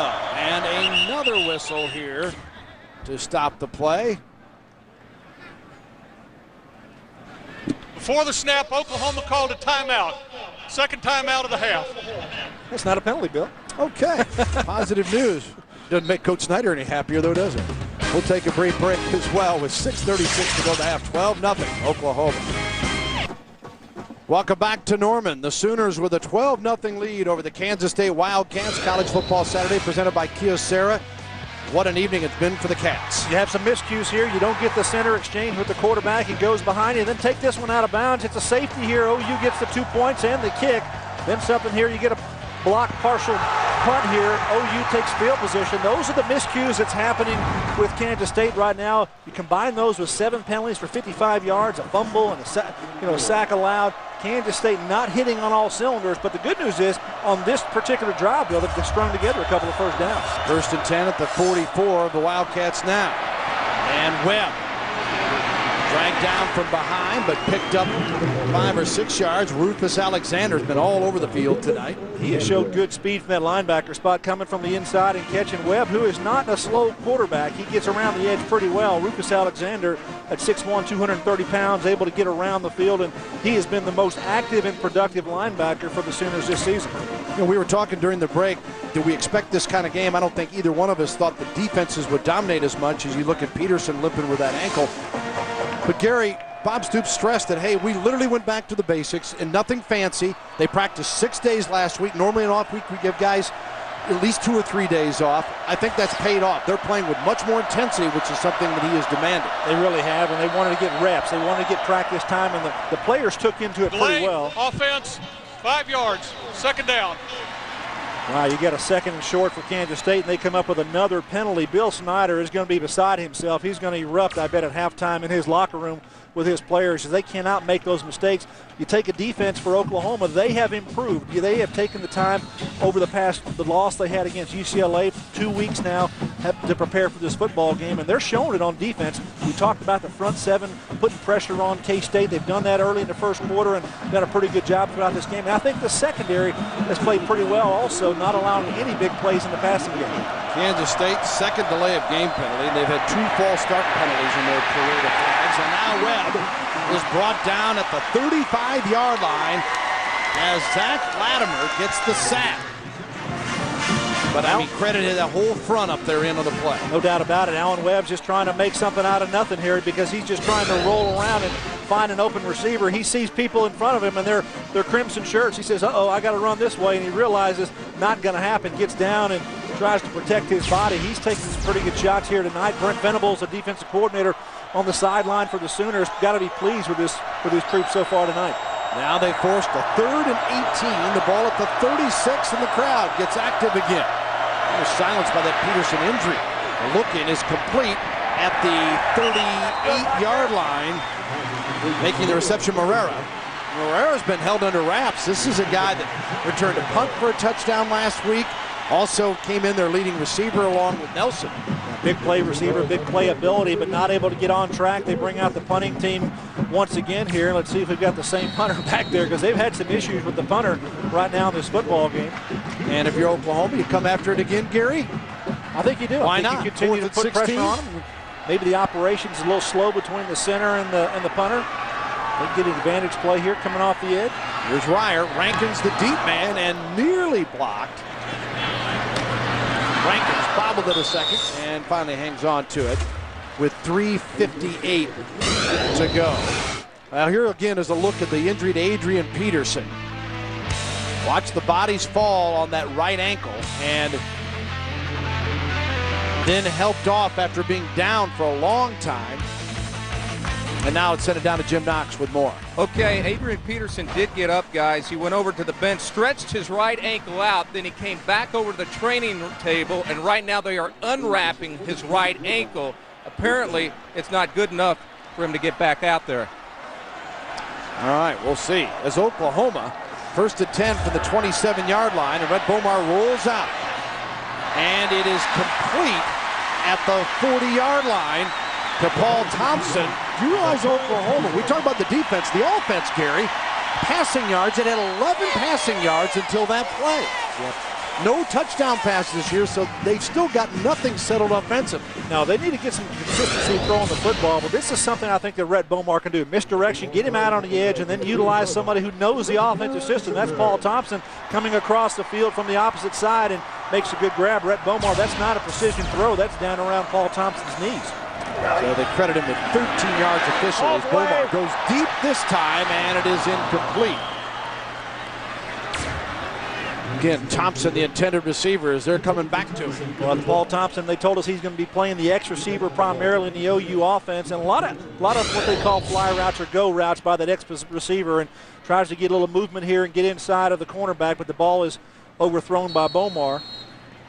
I think if the ball is in the vicinity of Paul Thompson, he's going to have a chance to catch that football with his size and leaping ability. Rhett Bomar needs to stick it on him. Bomar's got 2 receptions. Wilson's got 2. Rather, Thompson and Wilson have 2 receptions. Bomar's completed 4 of 10 for 24 as the Sooners on a 2nd and 10. And Moses, James Moses, senior from Houston, getting his 3rd reception of the year. Well, the Sooners this year, you see, that's the rushing yards this year and how big Adrian Peterson fits into that equation. Take a look at... and Wilson got, 61 yards and 2 carries, 56 on that touchdown run against UCLA. So, yeah, Adrian has been the story. Timeout is called. We'll send it down to Jim Knox with 2:57 to go here. First half, 12-0 Oklahoma. All right, thank you, Bill. Don't forget, college football fans, you can email us throughout tonight's game. Just log on to foxsports.com on MSN keyword Ask Knox. That's foxsports.com on MSN keyword. What's that, guys? Ask Knox! Email us, and we'll try to answer some of those questions in the second half, guys. How long did it take him to put that little bit together? Well, I heard earlier today on the telecast, Texas A&M and Baylor, Joel Myers and Dave Lapham and John Radigan just asking if anybody could keep Jim Knox under control. Well, no, that's the answer to the question. You might see him in the Sooner Schooner before the night is all over, all right? Hey, next week, our college football quadruple header begins. Gary and I will have the opportunity to go up to Manhattan, see Kansas and Kansas State in the Sunflower State rivalry. And then Arizona will take on top-ranked USC. Who knows what will happen with the Trojans? And then Texas A&M and Colorado back in the Big 12, followed by another Pac-10 game.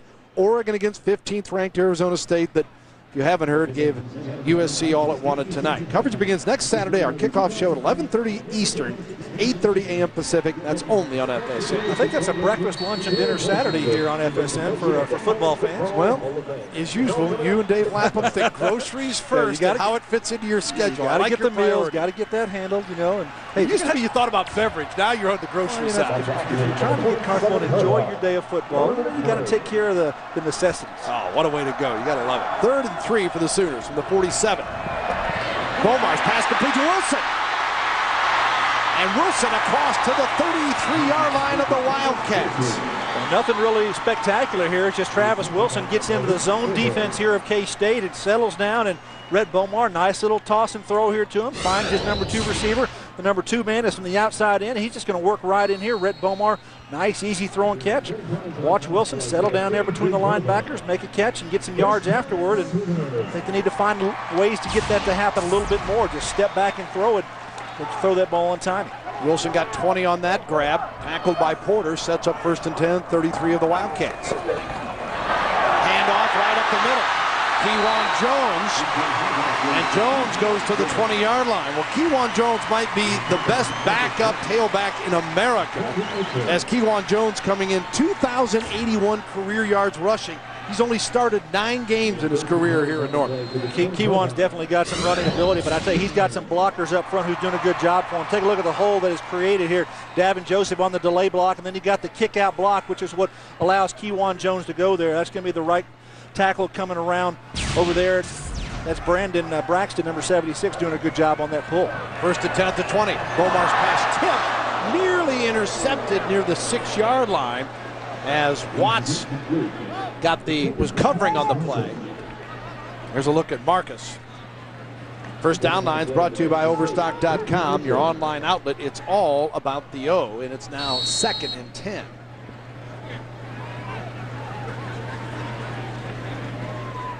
Crowd's gotten very quiet here as the defenses have dominated. K-State had a pretty decent drive this last time. Now Oklahoma coming back, and they've done it through the air mostly on this drive.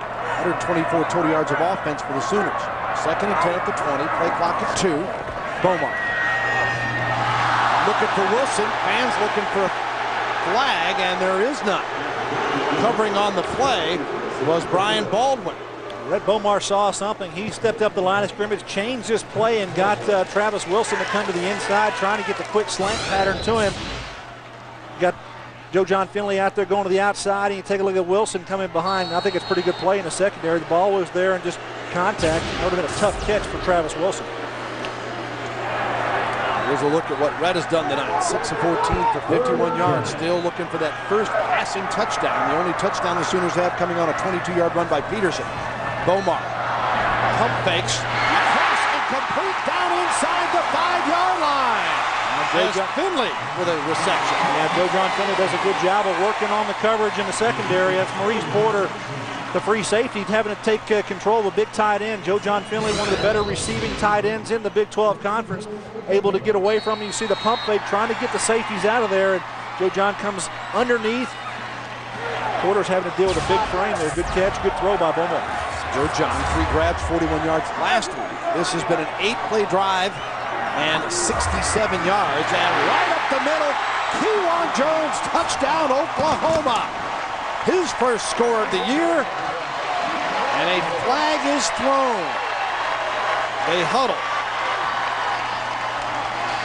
Offside, left defensive end. Penalties decline, touchdown.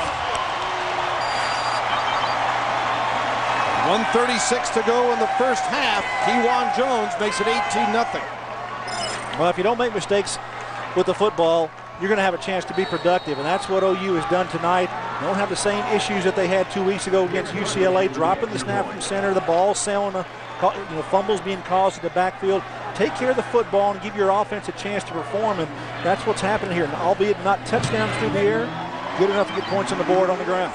And Garrett Hartley stays perfect on the season with the PATs, and Kewan Jones coming on for the injured Adrian Peterson, and he is making an immediate impact against Bill Snyder's Wildcats. Looks like the left side of the line is doing a good job closing things out. Kewan Jones runs through there. Bill, I think you could make this touchdown if you take it. Like look at the hole here. My goodness, good job. No Wildcats even in the picture. Kewan Jones, senior out of Tulsa, Oklahoma. Last year, 513 yards rushing. His best year, his sophomore year, 925 yards and 14 touchdowns. Well, who can forget the performance of K-State's Darren Sproles in the 2003 Dr. Pepper Championship game in Kansas City on a cool night. The Sooners came in top ranked. Sproles, the Cats' all-time leading rusher, 235 yards on the ground. And he also took an L. Roberson past 60 yards for a touchdown. 13th ranked Kansas State over number 1 Oklahoma 35-7. The Sooners went on to play LSU in the BCS championship game. But Bill Snyder got Kansas State's first conference championship since back in the mid-30s with Pappy Waldorf as the head. Darren Sproles definitely a fan favorite at K-State and what he did there for his career, and now having I think a very, very nice career start to anyway with out there in San Diego with the Chargers, doing a good job in the kick return game. He's electrifying when he's got the ball in his hands. Kansas State would like to have electrifying kick return, but it's booted out of the end zone, and the Wildcats will have 1:36 remaining. There are no timeouts left for either club, and let's go back down to Jim Knox. All right, thank you, Bill. Continuing to follow the injury to Adrian Peterson, that right ankle. They retaped it for a second time, and directly behind me, he finally got up from the training table again. He's up on the sideline standing. He keeps shaking his head. It doesn't look like he'll be back in. I'll be surprised if he gets back in. What do you guys think? Well, I think it would be surprising for him to come back and play because he's been out of action so long. And they ever start to ice that ankle, Jim, he's probably not going to have a chance to come back in the football game because he's going to be a little tight, and it takes a little while for that ankle to get loosened up. And if you control the football game as they are, why would you risk him anyway? 19-0, and Kansas State has really shown, on one drive, a glimmer of a hope offensively. They have 36 yards of total offense. 1st and 10 from the 20 for the Wildcats. And Webb chased again. Back on his own 6 and fires it to the Kansas State sideline.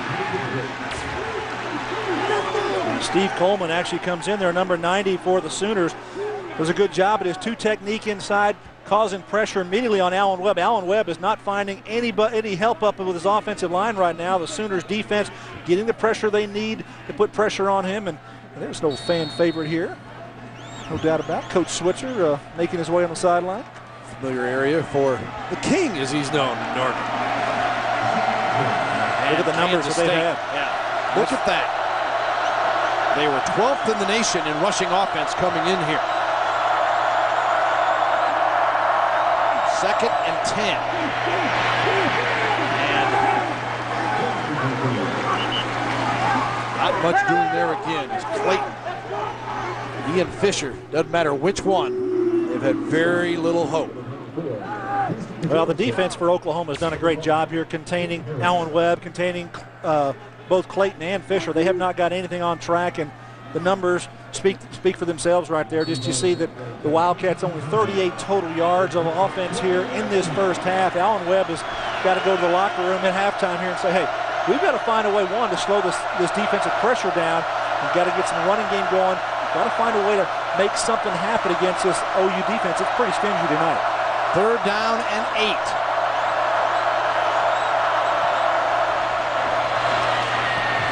Clayton got a couple out near the 25.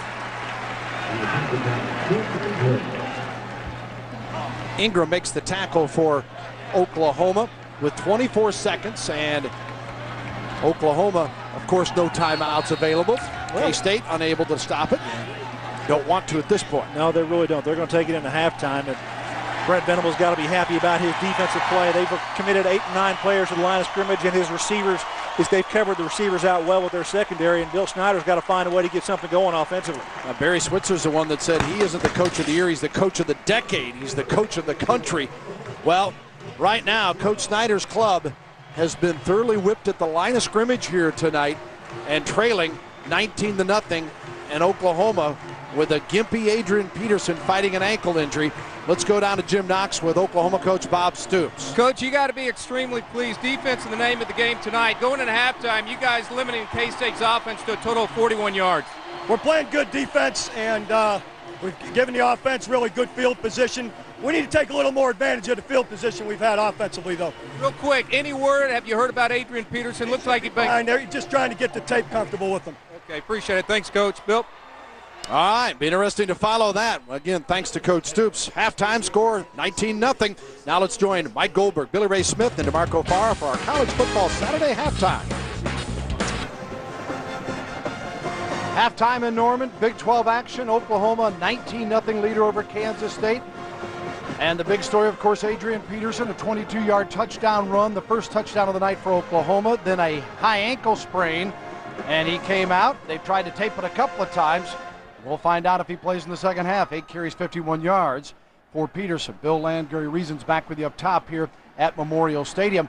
But the story is not Peterson. The story is the Oklahoma defense. They've been superb tonight. They've done a great job containing Allen Webb, quarterback for Kansas State. He hasn't been able to get anything going. And then the pursuit of the football, the OU defense, I think they were challenged after the past 2 weeks in practice to show up tonight, and they certainly have. The linebackers have all played well. Everyone has gone to the football extremely well here at Allen Webb, and the running attack for Kansas State. They have got nowhere to go, and the yardage for Kansas State offensively is abysmal. They have not been able to do anything really well. Kansas State just 41 total yards. You look at the time of possession here, they've had the ball more than OU, but I tell you, the turnovers, the things that go wrong for K-State, they have got the penalties, 60 yards in this football game, and Bill Snyder's got a lot of problems right now on his side of the field. Boy, that is the case. The Staples stats telling the story there. Those penalties have been killers for Kansas State. The first touchdown for Oklahoma came following a late hit, which enabled them to get a first down situation. In fact, their first down of the night came on that penalty, and then later on it stopped a K-State drive, and well, you could just go on and on. It will be interesting to see how Kansas State responds to the start of the second half. They're getting their hands on the football to start things off, as the Oklahoma kicker, Hartley, is ready. And out of the end zone, let's send it down to Jim Knox. All right, Bill, just got through to talking to Bill Snyder, head coach of Kansas State. He told me, hey, he's not really worried about the offense. He's worried about his kicking game. He's not happy with his specialty teams. Also, in the second half, he says, we're going to play error-free football. If we do that, everything else will take care of itself. We'll see. Interesting. He's not worried about his offense because they haven't done anything tonight. Sure, there's been a couple of miscues with the special teams, but if you don't get anything going offensively, you're going to have not only a long night, but a long season here in the Big 12. Well, both coaches, visiting with them throughout the week, indicated that they're going to have to keep mistakes to a minimum, and K-State has not been able to do that. It's been that in a real nutshell here. 1st and 10 from the 20, and Clayton, after the fake to him, Webb carries the football out to the 35-yard line, and he gets a first down on a 15-yard carry. And let's take a look again, our Dodge keys to victory tonight, and see how things have panned out. Well, K-State, we thought they need to be an offensive that's balanced, 21 yards rushing, 20 yards passing. Well, that's balanced, but there's no production there. And I think defensively make OU one-dimensional. They really haven't done that. OU's run the football. They've passed okay, hasn't been great. I want them to start fast. They were shut out in the first half. Great job by the OU defense. Best play of the night for K-State, that 15-yard carry by Webb. So they get off to a good start. And it's 1st and 10 once again. And somebody forgot to tell Dusty the play before that started the second half, as he certainly said hello to start that play off with Dvorak. Well, Dusty Dvorak, I tell you, he's the heart and soul of this defensive front here. And the young man does a good job coming up inside right here, and he's going to create havoc right there. You got a guard pulling. He gets right in his hip pocket, gets around the center, blocking back, and right on the tailback. Nowhere to go. Good job by Dusty Dvorak, showing speed, power, getting in that backfield. Coming back from a left bicep tear. Also some off-the-field problems. Has turned his life around, and boy, he's turning this OU defense around here tonight. 2nd and 14 from the 31. Webb, and incomplete as he bounces it in at the 47-yard line looking for Morera. Nothing really there for Allen Webb to throw the ball to. Take a look at his production tonight here on 3rd down. Not very good for the K-State Wildcats. 3 of 8 coming into this game. They were getting 63% completions on 3rd down, so brings up a 3rd and long situation here. You take a look at the average starting position or the 3rd down position for K-State in the first half, and it was Bill? 13. 3rd and 13. 13, that's amazing. You're going backwards instead of going forward, and that's not easy for an offense to make up that ground. The greatest of offenses are not going to make a living in that kind of situation. So here it's 3rd and 14. Fits into the mold. Webb pulls it down. Now fires. Picked off. Oklahoma with the interception. Smith takes it down to the 32-yard line. Reggie Smith. They've been raving about this 6'1" freshman. He gets his first start tonight, and the safety responds with an INT. Well, Reggie Smith, the freshman from Edmond Santa Fe High School here in Edmond, just north of Oklahoma City, doing a good job of just being out there and being aware of the football. Allen Webb, probably this is an unwise throw for him to make it, and he's rolling to his left. He's hoping to try to make a first down here for his Wildcat football team, but he throws it, and Reggie Smith underneath undercuts that football, and he's an all-purpose player. They like him in this kick return game for the Sooners, and don't be surprised if you see Reggie Smith as a wide receiver at some point here in his career with Oklahoma. See Webb's reaction as Kansas State comes out, gets first 15 yards on the first play of the second half, and they forced to being in the 3rd and long and the pick. How about our Oklahoma Dodge Keys to Victory update? Boy, I think a big day for the offensive line. They've done a pretty good job. No sacks. They've allowed their quarterback to operate back there, running the ball pretty well. And Bomar, he hasn't been great. He's been efficient, though. No mistakes, and that's the key that you want to have with that football team. And I think the front four, they've done a great job. They've pressured the Allen Webb all night. They had the sacks and the hurries that I think they needed to get. Well, Kewan Jones, who scored the second touchdown for Oklahoma, stopped by Quentin Eccles, a junior out of Fort Worth Wyatt. And Bob Stoops told Jim Knox there at the half that he goes, I'd like to see us take better advantage of our opportunities in the short field. Here's a pretty good example as we take a look at our first down line, brought to you by Overstock.com. Visit Overstock.com today and start saving. It's all about the O. Well, opportunities, that's exactly what this is right here. Good field position. You want to be able to put points on the board and convert these opportunities more times than you're turned away. 2nd and 9. Kewan Jones. What a burst for the Hickson as he breaks it and nearly scores. Yeah, nice quick hitting play here inside for OU. Dante Hickson gets through the hole very, very quickly, Bill, on this play. Dante Hickson, his 2nd carry of the season, and he picks up 22 yards. That's coming right at you here. You see Dante just squirt through there. Nobody there at the linebacker level for K-State to even slow him down whatsoever. Good job up front, hat on, hat by block. The offensive line, I think, has done a great job here tonight for Oklahoma. Really doing a good job in the running game in particular. 1st and goal from the 8-yard line. Beaumont, keeper, touchdown Oklahoma.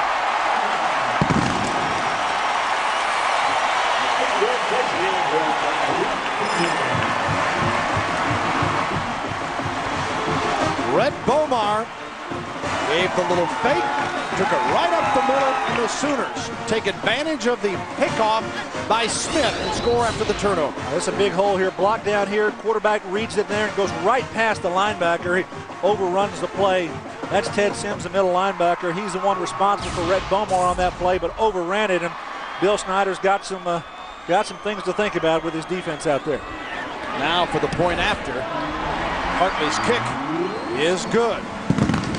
So Bomar, an 8-yard touchdown run, set up by Hickson's scamper and initially started because of the turnover, and the Sooners 26-0 now, early 3rd quarter. To the University of Oklahoma, folks a whole lot happier here now than they were prior to the start of tonight's game. Sooners coming in 1-2, K-State 3-0. Oklahoma a 3-play scoring drive, if you will, brought to you by Acura. Bomar capped it off for the 8-yard run. Things have gone well defensively for Oklahoma. The offense is clicking a little bit, running the football. The thing they still haven't gotten in gear, though, is the big play passing game. They're used to seeing that here from Jason White over the last several years, but haven't had to do it tonight. Done a good job taking opportunities and turning those into points and doing some things here that they haven't been characteristically done in the first 3 ball games of the year. Touchback, 1st and 10 at the 20 for Kansas State. Adrian Peterson suffering through the injury tonight, but before he left, an exciting 22-yard touchdown run this evening and got some tough yards throughout the evening, and there's the injury. He's tried to walk that off, and they've tried taking the tape off and retaping it and getting him to walk around. And I tell you, walking out here, coming on the sideline, you see him there now just trying to stretch it out. I don't know exactly what all is going on with him there, but he's trying to get it ready to go. All right, Kansas State as Peterson tries to see if he can come back and play. K-State 1st and 10 from the 20-yard line.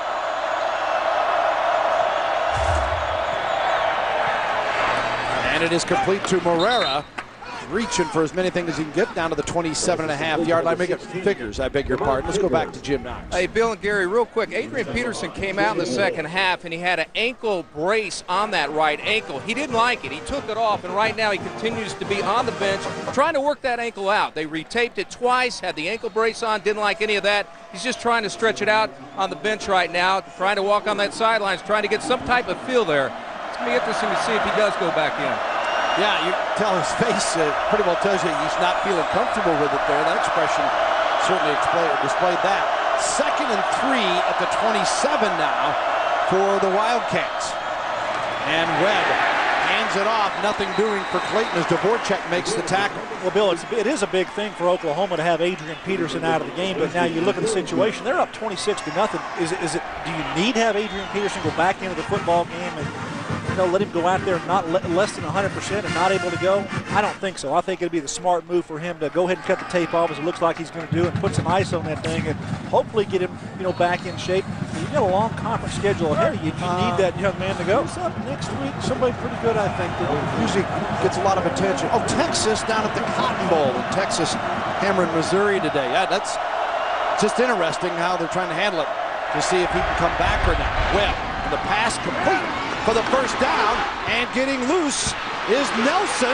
Nelson, did he step out? No, all the way. Touchdown, Kansas State. The Wildcats finally answer.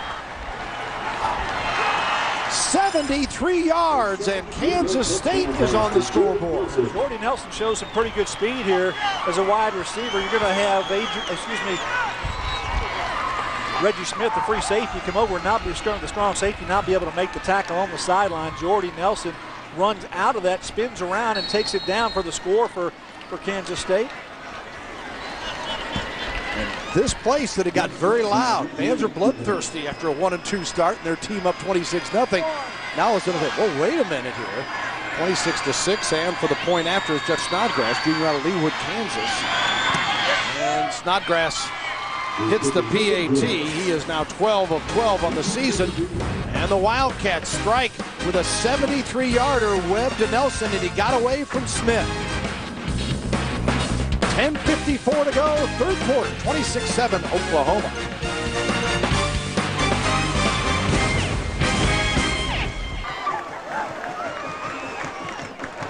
Welcome back to Gaylord Family Oklahoma Memorial Stadium, where the Sooners lead at 26-7, but it's Kansas State on the board most recently. Accurate scoring drive, 3 plays, 80 yards. Last 73, obviously, Webb to Nelson, and he showed some blistering speed. Yeah, Jordy Nelson turned it on the Jets here after he spins out of a missed tackle by Reggie Smith there on the sideline. But, you know, a good job there by Kansas State. Hey, just doing what you can to make plays here. Now you've got points on the board. You got to have some. You got to be happy about that to some degree. But they've got a lot more work to do. So the kickoff, Snodgrass with the kick. And taken by Smith inside the 5. Smith sees a hole. 25, 30, cuts back again. Drags one with him out to the 42-yard line. 38 yards in the return. Well, nothing wrong with missing a tackle on the sideline and coming back and answering with a pretty good kick return. That's Reggie Smith, and I feel like he's got excellent skills to help this football team in a number of ways. Not only from the defensive side, but getting back here on the kick returns. He also does some punt return work, but he's not on that field on that team right now. But he's got ability, and they knew from day one that this young man was going to be a talented player here for the University of Oklahoma, and he's in the lineup right now defensively and doing a good job of the kick return game as well. Going to redeem himself there a little bit. 1st and 10, ball on the 40-yard line for Oklahoma. Omar going deep, and it is incomplete. Intended for Travis Wilson. Well, Oklahoma said they wanted to play mistake-free, and here's why. Because if you take a look at this year to last year, coming into this evening's game, there's quite a turnover story, Gary. Well, in 04 and 05, a lot of differences there. You take in 04, they had 9 balls intercepted and 9 fumbles lost, a total of 18. But already this year, they had 9 already coming in this ball game, but they have none so far this season, in this ball game tonight. So they've been able to protect that football. They haven't done so in the first 3 ball games of the year, but right now they're doing a pretty good job, and that's some things that they worked on over the last couple of weeks in practice. Their turnover margin was 109th in the country, -1 per game, so that's big. Kansas State had come in even on the year as far as turnover margin. And carrying the football, Kewan Jones. Second down, or third down, I should say now, after Jones' carry. How about Kansas State? The first 39 plays of the game, they get 59 yards of offense and then the 73-yard touchdown pass. So big plays can bail you out. They need a few more of them, though. They're going to get back in this one. 3rd and 7. Oklahoma dominating the rushing game, and Kansas State pushing them back here, though. Brett Bomar keeping it, and it'll be a punting situation. So the Wildcats get the big play for the score, 3 and out.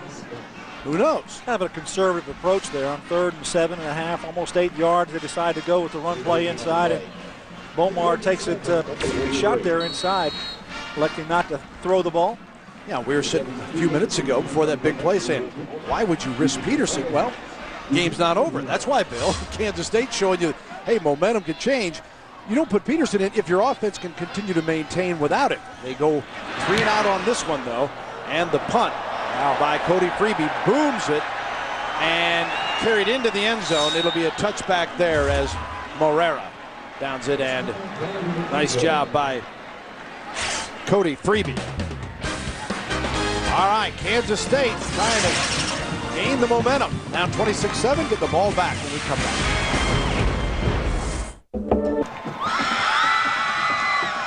Welcome back to Norman at Memorial Stadium. We're in field, the Sooners, 26-7 leaders. And got to learn to spell out here. That's right. They like that. Taking care of us at FSN. You want to get on? There's the kind of sign you need to do. First and 10 at the 20. Webb in trouble and smothered. Ingram sandwiched him near the 17-yard line. Oh, we're just pointing out some grammatical errors. There was? Yeah, you need to have another S in there. That's what we're pointing out. We're just trying to help the education here. Well, we'll check out your education with our Dr. Pepper trivia question here for you, with the Sooners leading at 26-7. And in 2003, Kansas State won its first Big 12 title. In what year did KSU win its last title prior to 2003? If you're paying attention to the first half, you might know the answer to that. Second and 13 on the 17-yard line for the Wildcats. Webb. Victor Mann hit hard just as he was about to make the reception. You know, Victor Mann is kind of like J.D. Runnels here from Oklahoma, a young man who's a tough physical fullback and a guy that like to throw the ball to out in the backfield. More than anything, Bill, I think he's got a great character guy, and that's what J.D. Runnels is, and Victor Mann very much the same way. Yeah, Mann hit by Thibodeau on that play, and being involved in the community is something everybody stresses. Not everybody does, but look at Victor Mann as he was named to the coach's Good Works team, mentoring to at-risk students, assisting with Read to Achieve and Cats for Kids, and just involved in all areas on and off the field. Doesn't get much attention on the field. He's mainly a blocking back, but he also is a pretty good receiver. Took a big hit to break that one out. Third and 13 now for Kansas State. 17, and Morera makes the reception short of the first down at the 25-yard line, I believe, where Bassie makes the tackle. I think it's going to be short, incomplete pass, actually going to bring up a fourth down. Actually, they did call it a complete pass, so it's just going to be short, a couple of yards here for the bring up fourth down, Bill. Rankins will go deep as Ryer is on the field. We were talking to some of the folks here in Norman, and everyone buzzing at halftime, but never seeing a game where the punter was nowhere near the field on fourth down to kick out his end zone like Ryer was. And some of the OU fans said, no. Back in the 90s, there was, against North Texas, an Oklahoma punter. I thought was nowhere near. Not a good effort there. And Ryer may wishes he didn't go on. He has really had a tough night. Had one block, missed the play. So the kicking game woes continue. Well, we're talking about Victor Mann, and he had a chance to tell us a little bit about one of the projects he's been most proud of.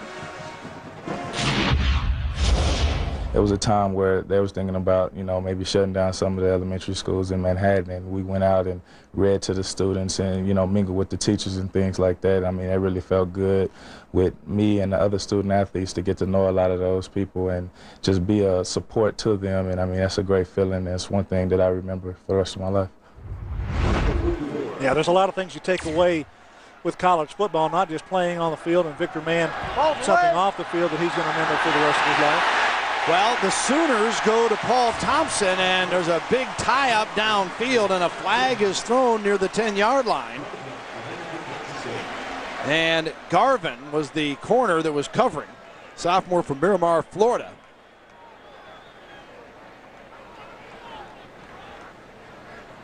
They'll sort it out here. 7:31 to go in the third quarter. Number 6 on the defense, pass interference. That penalty is declined. Roughing the passer on the defense. That penalty is accepted. 15 yards, first down. Oh, I didn't see the roughing the passer. No, I didn't. We're looking at the football here down the field and had the pass interference down there. They're not going to accept that. That's a 10-yard penalty. Get the 15-yarder against roughing the quarterback here. Rhett Bomar on the play action fake. Throwing it down in 1-2 steps. And Stevie Birch, I think, the roughing the passer call on the junior from Detroit, Michigan. Yeah, number 97 coming from the left side, Steve Birch there. His hands to the face, too, so definitely a good call by the officials. So the Sooners, 1st and 10, ball on the 29-yard line now.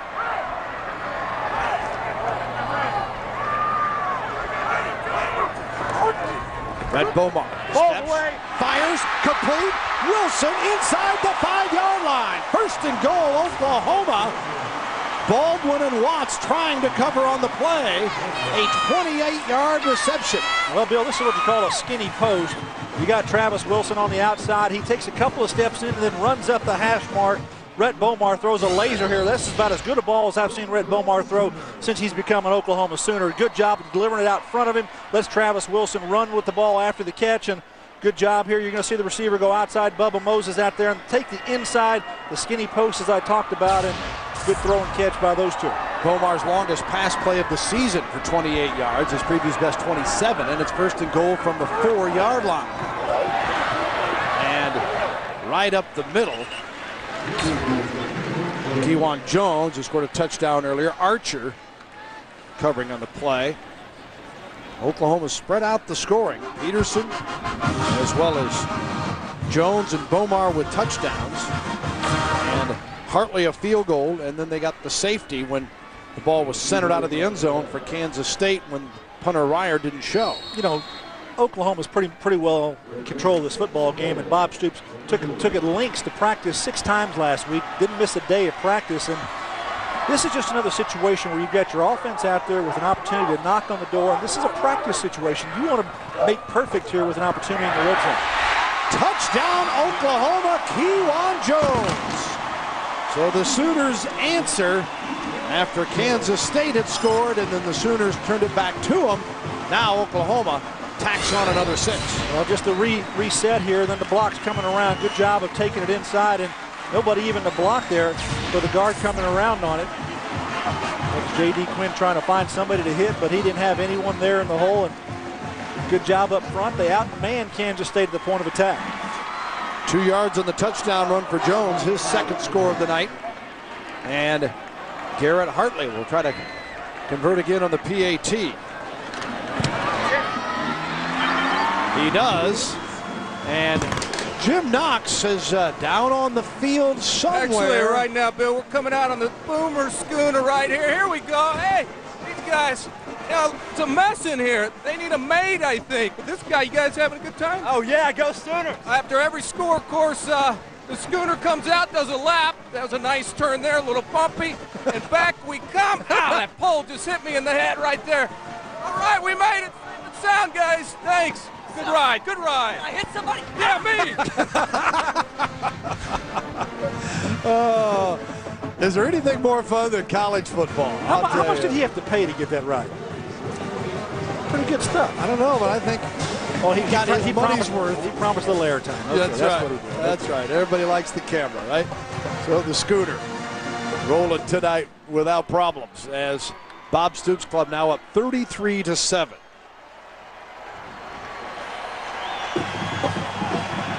And Hartley will get ready to tee it up as Kewan Jones, second score of the night. Here's a look at it. Taking a look at Kewan Jones here, getting behind his fullback. And the offensive line, there's hat on hat here, hat on hat here, hat here. And this, J.D. Quinn has nobody to block. Who do I block, Coach? So the kickoff. Hartley booms it. Do it like that. You don't need to worry about the return game of Morera and crew. Fox NFL Sunday. Don't forget the pregame show that starts your way at 12 o'clock Eastern time. And following the doubleheader, you see the games that are available in your area. Another great day of NFL football only on Fox. Well, did Jim survive that ride? Yeah, we haven't heard from him, have we? You got to get him out of that schooner.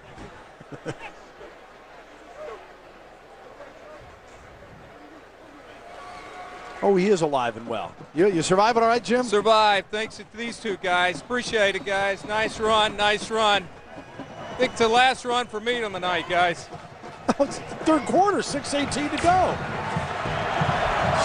All right, the unsportsmanlike conduct was the penalty assessed. So as a result, Kansas State will get the football 15 yards further up the field, first and 10 at the 35.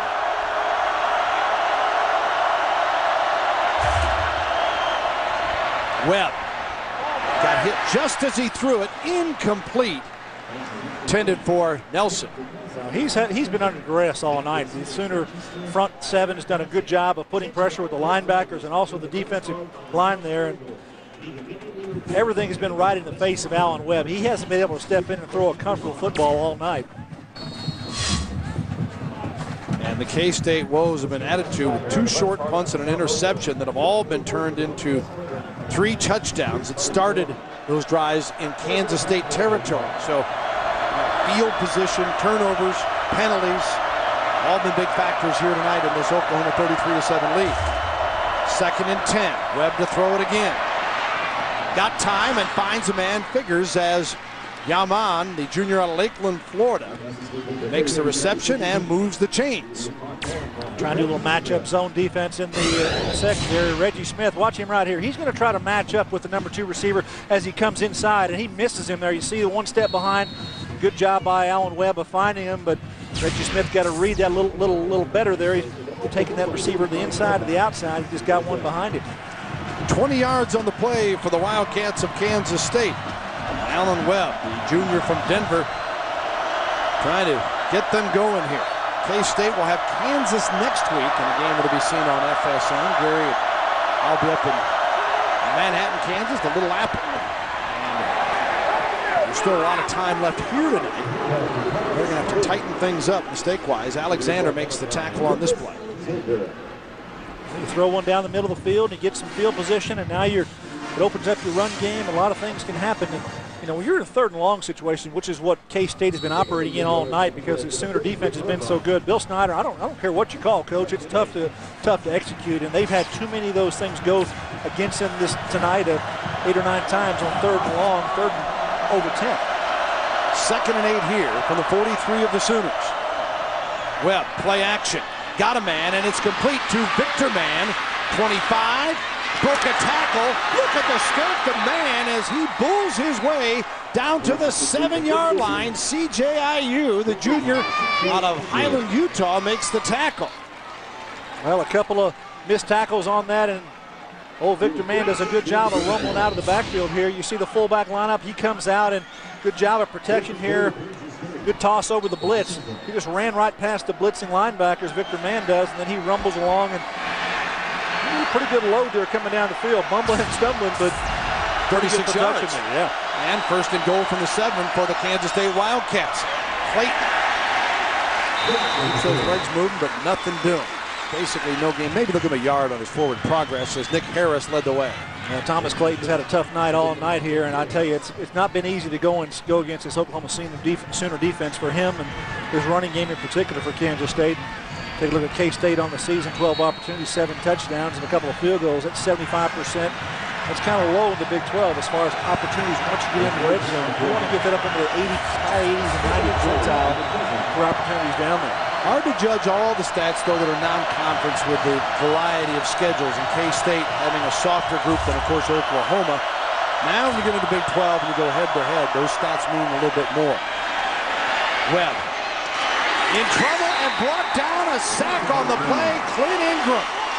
Ingram, the senior, who's had a couple of interceptions this season, one for a touchdown against Tulsa, breaks through here. Well, Bill, I think this has just got to be a break here in the offense because Allen Webb is doing a rollout here. He's got the fake on the sweep play here to the left. Well, they're all going to come this way, but there's no receivers out here for Allen Webb to even look at. Look at everybody back here is a white jersey, and Sooners just track him down.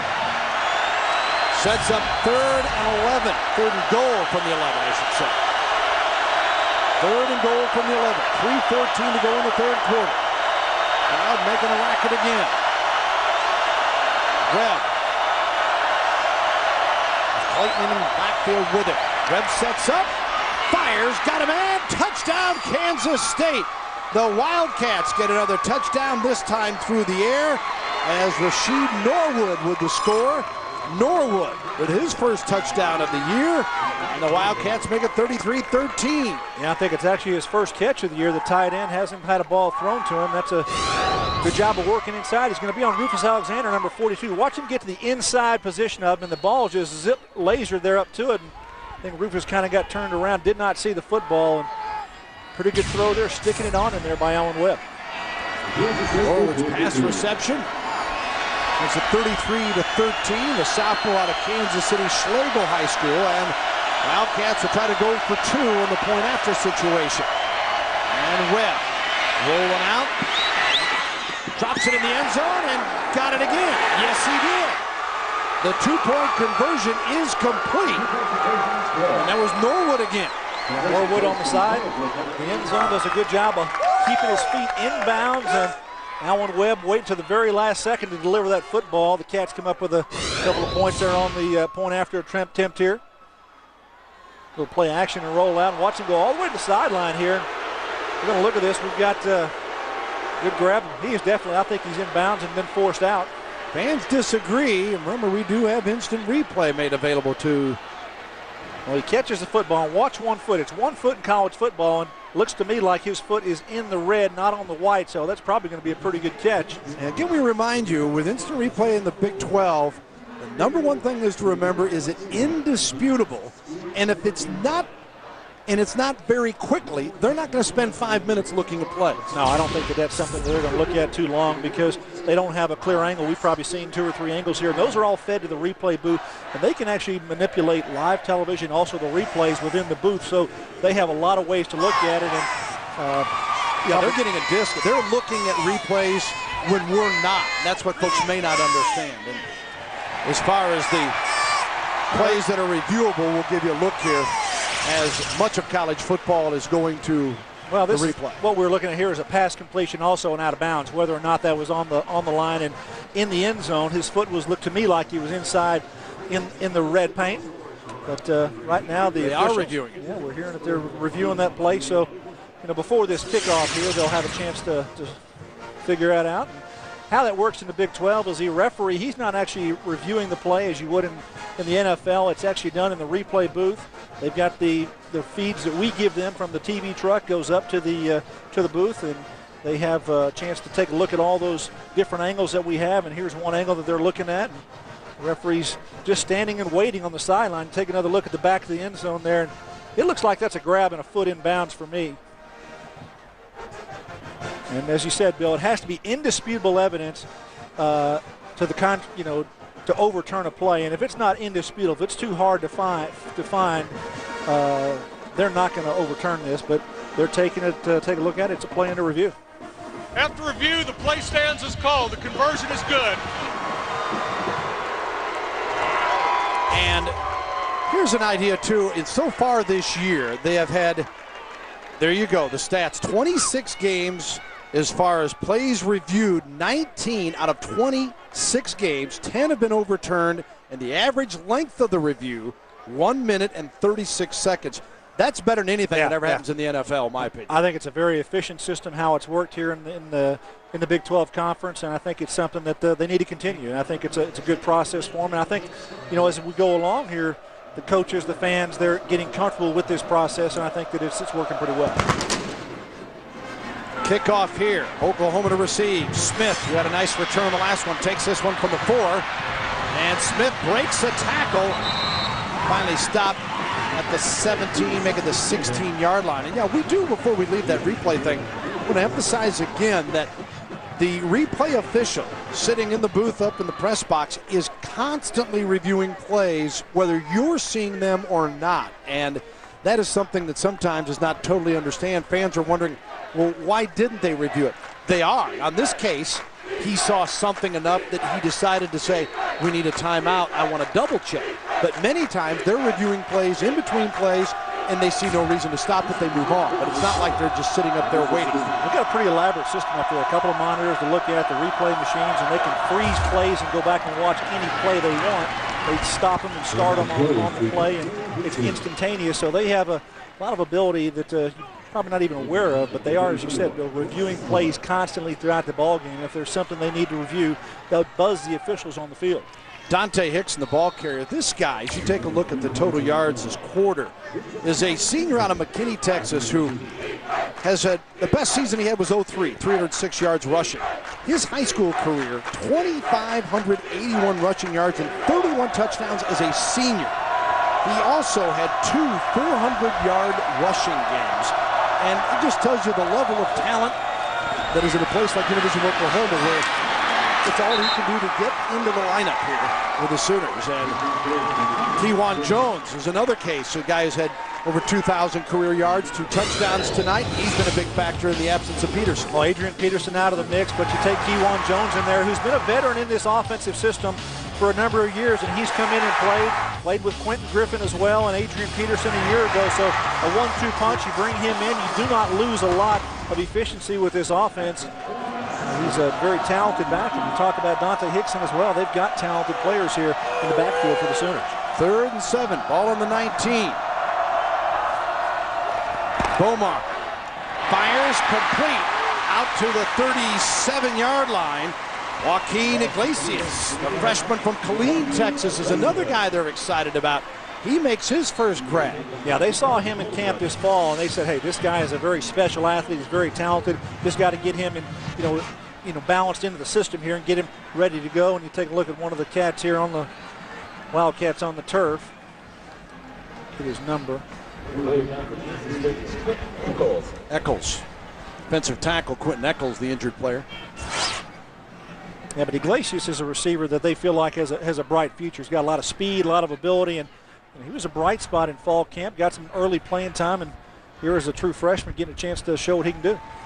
Chuck Long, one of the coordinators here, talking to us about trying to get a few more players, those younger guys involved in the passing game. And there again is the benefit of having a week off and as many practices. You get Iglesias on track, you get a guy like Paul Thompson some reps, and all of a sudden that wide receiver core now looks a whole lot more threatening. And with the wide receiver play, I think that the quarterback play is going to be improved if your offensive line continues to improve. And these guys, I think they played pretty well tonight across the board. They've rolled some guys through there, and that's what they want to do is build depth. When you take guys out of the mix like they've had in the past, Vince Carter, Jamal Brown, and others, you got a lot of starts among them.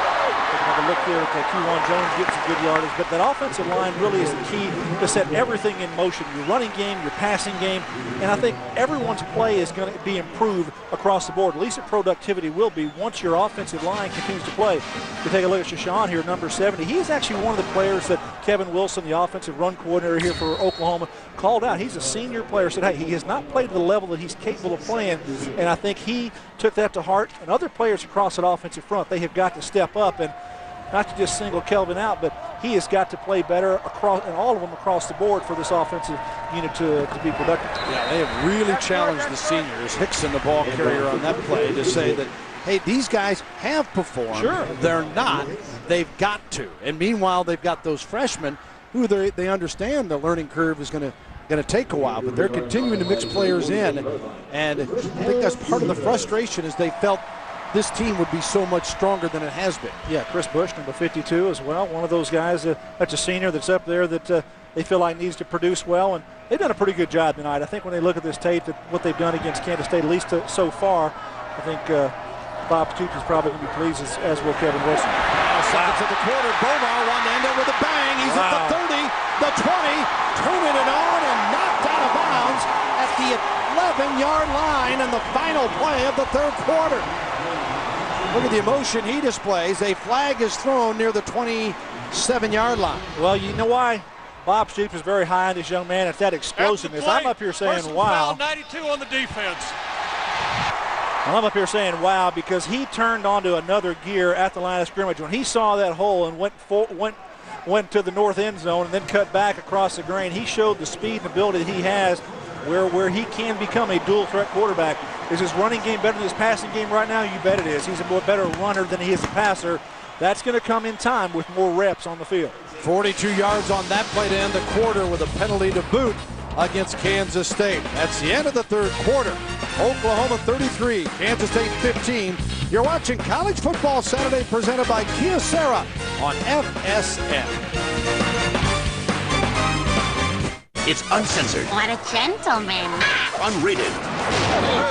Uncut. Holy It's the never-before-seen DVD. Family Guy presents Stewie Griffin, The Untold Story. Only on DVD today. And I would do anything for love. Oh, 34 33-15 as we enter the fourth quarter on Kyocera's College Football Saturday here in Norman. Bill Land, Gary Reasons up top. Jim Knox and the Schooners down on the field. Take a look at our Nissan game summary. Adrian Peterson, 51 yards rushing, but left the game in the second quarter with the ankle sprain and has not been able to return. He's retaped it a couple of times, different braces. Kewan Jones, one of his replacements, pair of touchdowns. Look at the third quarter, though, here. Offense. ASU doing some things offensively, 163 yards. Oh, you not too bad, 137 as well. This was a 19-0 game at halftime. And as we start the fourth quarter, 33-15, you see Kansas State with a passing game that's been good. Oklahoma, Hickson trying to get in. Flag is thrown. He does score. I think it might be a face mask on the defense. Looked like a hand might have got around the top of Hickson's helmet there. Let's take a look. Number 89 on the offense. Ooh. 10 yards, first down. Bring it back. Thought I saw a face mask there. Bubba Moses is going to be flagged for the penalty here. Going to 13. So Dante Hickson denied the opportunity for the touchdown. Hickson just one carry coming into the game this evening.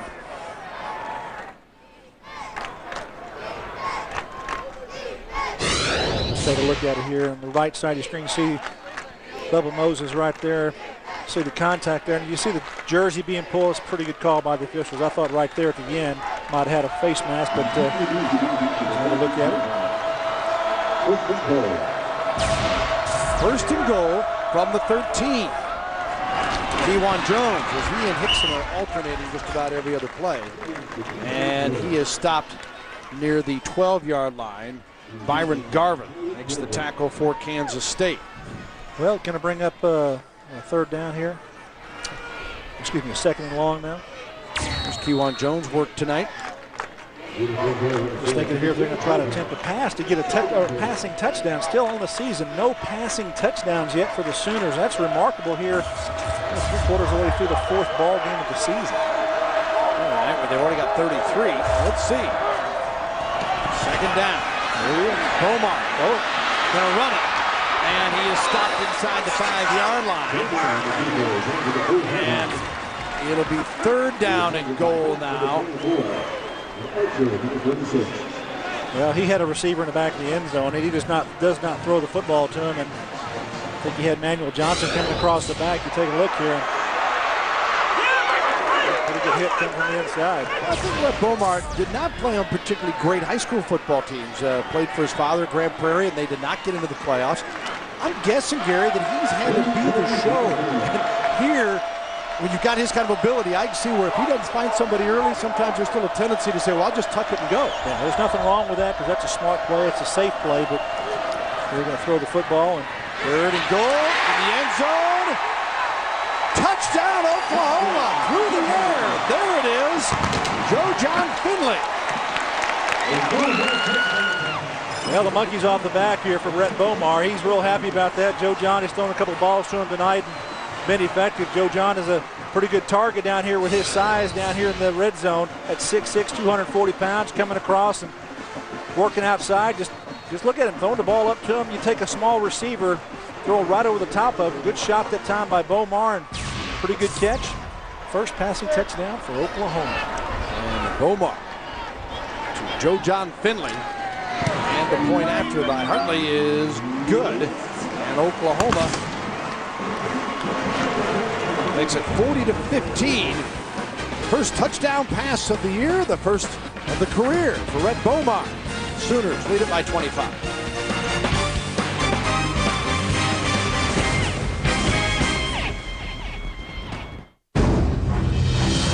Without faith, there can be no victory. What God desires is here. Without victory, there can be no future. It has fallen to us to defend Jerusalem.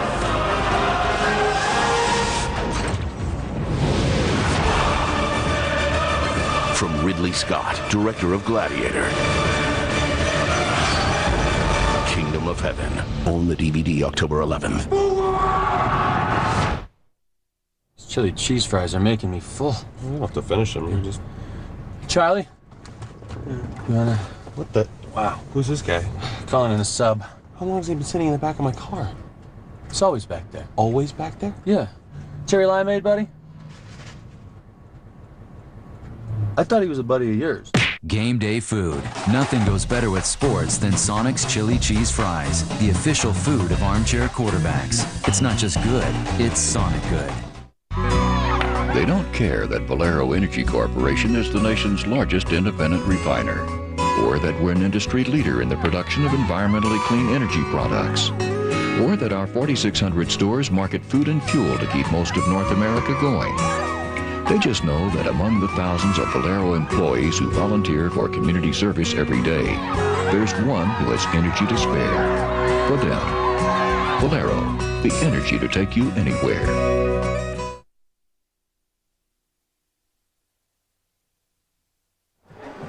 Our Acura scoring drive highlights Oklahoma's first passing TD this season. Bomar to Joe John Finley. And 9 plays, 84 yards, 4 minutes and 30 seconds, and the Sooners start the fourth quarter off with a touchdown pass and a 40-15 lead here in Norman. It can be done. Yeah, that's what it is. Jason White's not back there, so Sooner fans, it can be done. Another quarterback getting a touchdown pass.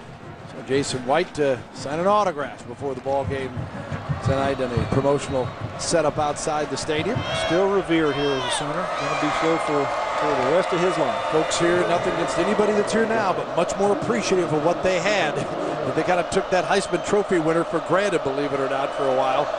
And what a terrific player. A shame that his knees and body just breaking down, but just really didn't give a shot to make it to the NFL. The kickoff to Kansas State, and Barrera brings it out to the 24-yard line. Well, the last couple of weeks, we've all seen the devastating effects of Hurricane Katrina along the Gulf Coast, along with Hurricane Rita. And if you want to help the victims, you can make donations by going to SalvationArmyUSA.org or give them a call, 1-800-SAL-ARMY, or the RedCross.org on the website, and the number 1-800-HELP-NOW. We do hope you have a chance to contribute and help out, and that is going to be an ongoing process. Yeah, there's a little process here for Alan Webb and his offense. They're up against a pretty feisty Sooner defense who's done a good job tonight. And it hasn't been nothing has come easy for Alan Webb. And down 25, obviously they're going to have to go to the air more and more here. First and 10, Webb in trouble. Boy, how many times have we said that? And the sack as he is brought down by number 97, Corey Bennett, his fifth, or the Sooners' fifth sack, I should say, as Alan Webb has really been running for his life tonight. Well, what happens on play action pass, when he turns his back to the line of scrimmage, it's really hard for a quarterback to get squared around and get set up and look downfield. You take a look here, he's going to be the play action. Watch him, he turns his back. If you hold it right there, he's got no idea where everybody's at, and then he's got to step up and get comfortable. And the offensive linemen are just falling down and not being able to hold out this Sooner defense. And 197 Corey Bennett does a pretty good job of coming off his blocker and making that play. Second down, 15. Webb somehow got out of that group, and then incomplete as the ball is dropped by Figures. Dvorak was the lead in the coverage against the quarterback Alan Webb. Well, let's take a look. Our Dr. Pepper trivia question. In 03, Kansas State winning its first Big 12 title.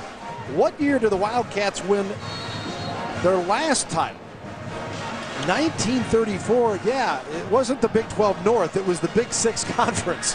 And you might be Waldorf. You might remember these. What were the schools in the Big 6 Conference? Let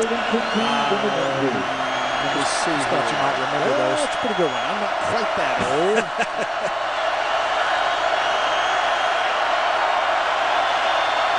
Time is out. There's the flag. Things are snowballing here against K-State. Dead ball. Ball starts 66 offense. 5 yards, third down. Their 11th penalty of the night. And Clary committing this one. Yeah, Clary's had some problems there, a couple of holding penalties, but overall the offensive line, they're just young, Bill. John Hafferty, the guard, is a sophomore. Their center's a sophomore. Caleb Handy's a redshirt freshman.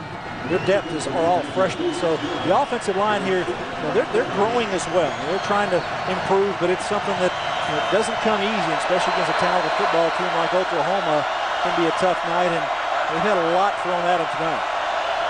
3rd down and 20. Webb again. Comes out firing. And it is incomplete. Somebody may got a hand on it. I'm not sure as it goes awry, and they'll have to kick it away. All right, here's your answer, Gary. 1934, Kansas State. The Big Six included Kansas, Missouri, Oklahoma, Iowa State, and Nebraska. It's amazing how you can pull that from memory. Boy, I tell you, that press guide is nice to have. You know, they also beat that year. They played Fort Hays State, Manhattan College from New York, Marquette, that no longer has football, and they were loser to Tulsa, and they beat Washburn, the Ichabod's. So that's how long prior to the 2003 had been since the Wildcats had won a conference title. The punt by Ryer, and a flag is thrown as it's down near the 40-yard line. You know, you talk about K-State and how long they've been playing football, and I'm just wondering, you know, on campus there, the older stadium where they, is that the place where they probably played? They got the new stadium now. Yeah, years ago. As they try to sort it out once again, it has really taken the rhythm out of this Illegal game. block in the back, 22 on the receiving team. 10 yards and force from the end of the kick, 1st down. And this is something that'll bother Bob Stoops as they got control of the football game, and it's like, all right, let's get it going here. He's on it. I'm going to get you. We'll be right back.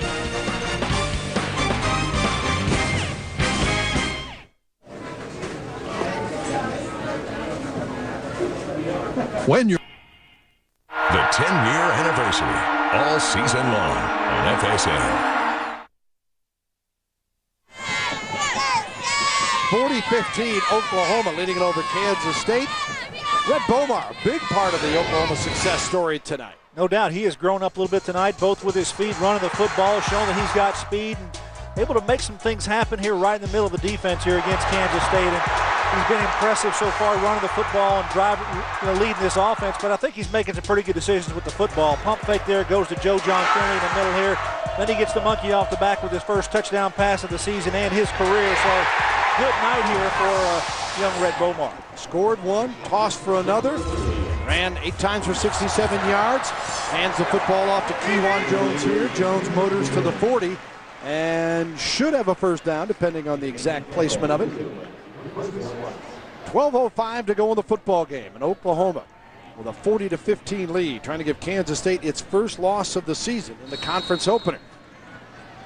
Well, in a game like this, if you go down, I wonder what Bob Stoops' thinking is in regards to quarterback play. Do you let Rhett Bomar continue and play the entire football game comfortably ahead here, or do you want to get your number 2 quarterback in, who actually played wide receiver some tonight? That's Paul Thompson. A chance to get some more reps here in Big 12 play.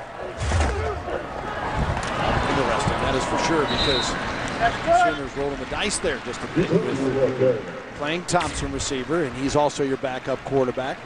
You know, I think that really they'll build the whole goal here for OU with the Paul Thompson situation, moving to wide receivers, really just get your best athletes on the field. And, you know, they had a void at wide receiver because of some players that had graduated, and they didn't feel like the younger players were picking up the slack that they needed to, and Paul Thompson was really a pretty good fit out there, and he's shown some experience, a little bit of depth out there, just doesn't have the reps and the experience on the field playing that position. Kewan Jones on the carry on the 1st and 10. He is brought down by Birch. And in case you're wondering, Hayes McEachern is the number 3 quarterback. And if, heaven forbid, an injury would occur to either Thompson or Bomar, well then he becomes a prime character then, as far as guys are going to have to get some serious reps and some playing time. But I agree with what Coach Stoops, and he's always kind of gone on the theory that the best players play, and he's taken it further this year to say, hey, this guy deserves some playing time. He's put in his time. He's a great receiver. We think he can be, and he's proving to be that. Speaking of receiving, Travis Wilson's having a good night. His reception takes it down to the 38 of Kansas State, and Marcus Watts makes the play, his 5th catch of the night for the senior out of Carrollton, Texas. Well, you talk about the offensive line play, and we take a look at our fellow's powerful protector. Take a look at Davin Joseph here and the work that he's done all night. Best offensive lineman here for University of Oklahoma. Good pass protection there. You can't put the hands in the face, though, Big Davin. That as a powerful protector, fellows, you might be able to do that. There's no wonder he's powerful. Didn't get caught. 1st and 10 on the 37-yard line. Omar hands it off. And down to the 34-yard line. Gutierrez makes the carry. First down line brought to you by Overstock.com, your online outlet. It's all about the O. The Sooners needing 7 yards for the first down.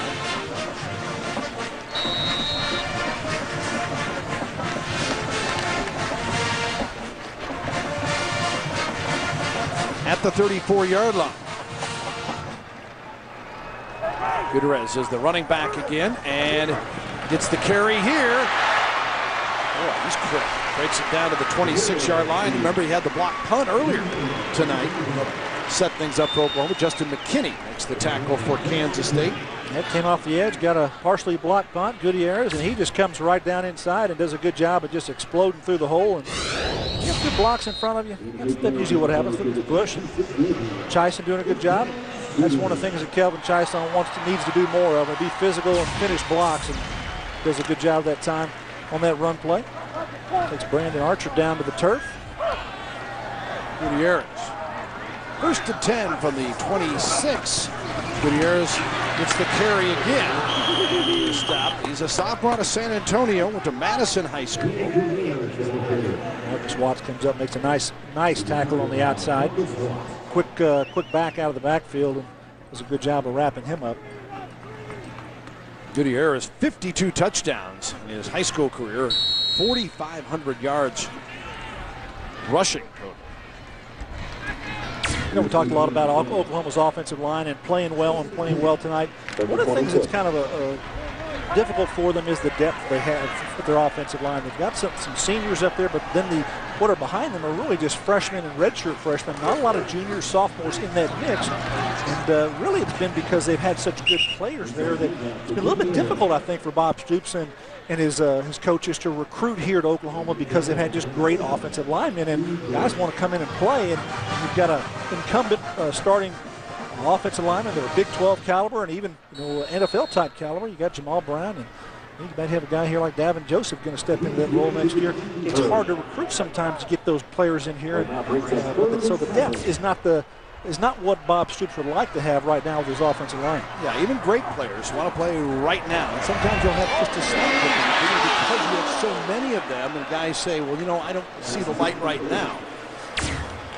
Pass play incomplete. Trying to throw it out to Willie Roberts here on the outside. This is a touch pass that we used to see Jason White throw very, very easily and comfortably. That one just a little bit outside the hands of Willie Roberts, coming out, the 3rd tight end here for Oklahoma. Senior out of Miami, Florida. So a 40-yard field goal attempt coming on here for Garrett Hartley. Hartley hit on a 29-yarder in the 2nd quarter to make it 12-0. This, a 40-yard attempt, would be his longest if he's successful. And he is. So Oklahoma fine-tuning all areas as they gear up for Texas next week in the big showdown in Dallas. 40 yards, good for Hartley. 43-15 the score, Sooners.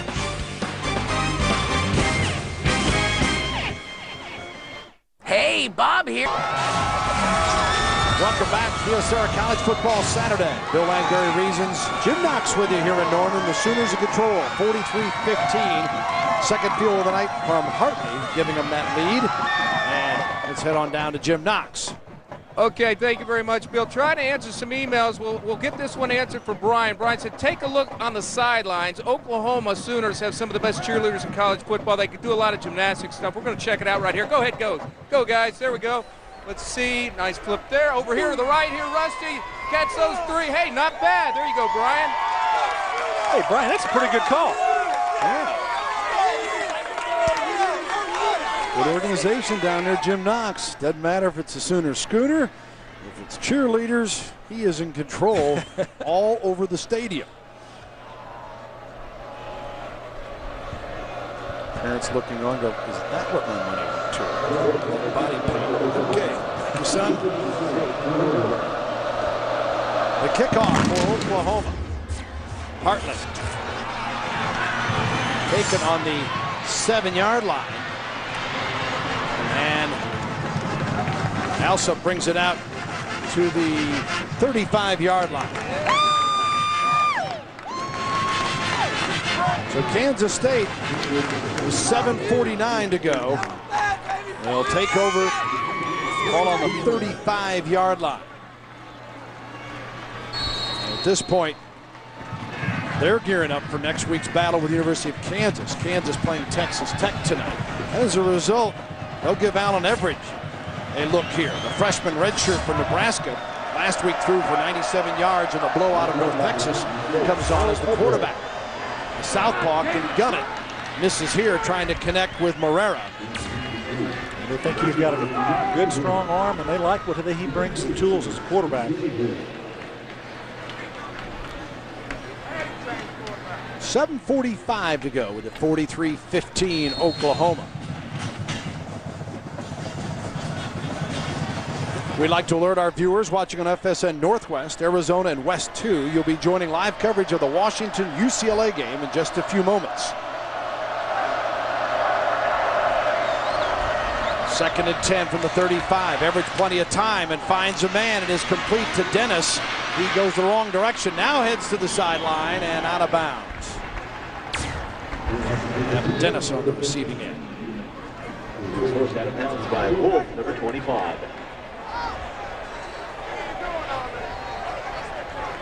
See, Rhett Bomar still working on the snaps, and that doesn't surprise me. It's a different center. That's why he's doing it. They're going to put the center in there, and Rhett's going to go back in there. So you want to get comfortable with who's going to be out there with you. Working there with John Cooper, freshman out of Fort Collins, Colorado, as both teams substituting freely now. 1st and 10, ball on the 48-yard line. Wow. And Everidge sings it again. Flag thrown in the backfield. He completes it at the 40, and another flag thrown down there where DJ Wolf made the tackle. Well, Allen Everidge talked about his game. You know, he's more of a passing quarterback, not the running style quarterback. So you see here on the first 2 balls that he's thrown from scrimmage that he's got a pretty good delivery and throws that ball pretty hard. 25 on the defense, pass interference. That penalty is declined. 58 on the defense, roughing the passer. That penalty is enforced from the end of the run. 15 yards and a first down. So Calvin Thibodeau called for that penalty and gives Kansas State some real momentum. Yeah, that goes from the end of the run, so they take that penalty yardage, and that's a pretty big play there. So Calvin Thibodeau been very aggressive and playing pretty well tonight. Just got back to the quarterback. I didn't see the hit on the quarterback, but deemed late by the officials. And the Sooner crowd trying to cheer its defense on now with a 1st and 10, the ball on the 26. And Everidge rolling out. Got a man, and it is complete. What a great grab that is made down to the 2-yard line. That is Jordy Nelson again, who had the touchdown reception earlier tonight of 73 yards. Wow. Good feet there on the sideline. Jordy Nelson threading the needle here as the quarterback Everidge comes out to the outside and rolls a little bit. And on the run here, delivers this ball very, very nicely over the top of one defender right on the sideline. Jordy Nelson pulls it down and finds a hole there out about the 1-2 yard line. Jordy Nelson, what a high school athlete he was. 17 points a game in basketball at Riley County High School up in Riley, Kansas. He's also an all-state football player, quarterback DB, state champ in the 100, 200, and 400. He showed that speed tonight. K-State pulls their way into the end zone, and it is a touchdown for the Wildcats as Saba, who is a defensive tackle and then comes over in that jumbo backfield, if you will, and he gets the TD. The 6', 275-pound senior out of Blackwood, New Jersey. Big fella here coming around the edge, and Bowen just getting behind his blockers and going on in there and leaning in. And the official over here crosses the plane of the end zone and touchdown K-State. 7:03 to go in the 4th quarter, and they'll go for a pair here. Saba gets the score.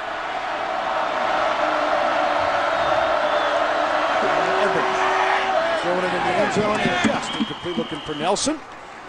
So they don't get the 2-point conversion. We will take a brief timeout. Kansas State makes it 43-21. Stay with us on FSN. Kick it off.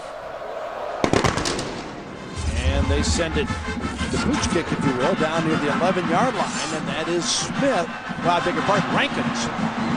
Versus his field and cuts it up past the 25-yard line, just shy of the 30-yard line on the return. So what's ahead for the Sooners? Well, those Texas Longhorns will be waiting after a blistering Missouri today in Columbia. And then they play Kansas in Kansas City at Arrowhead Stadium, where Oklahoma will take a slew of fans up there. Baylor and Nebraska. And then in November, A&M, Texas Tech, and of course the Bedlam game against Oklahoma State. Now the Sooners, first things first though, they start off the Big 12 with what they would hope would be a victory. Still 6:55 to go, 43-21 the score. Kansas State continues to answer, but can they stop Oklahoma here? Because Oklahoma, I would imagine, they go to that ground game even more now as Kewan Johnson carries the football. Or Kewan Jones, I should say. Chris Bush moves over to center and big support there with Brett Beaumont.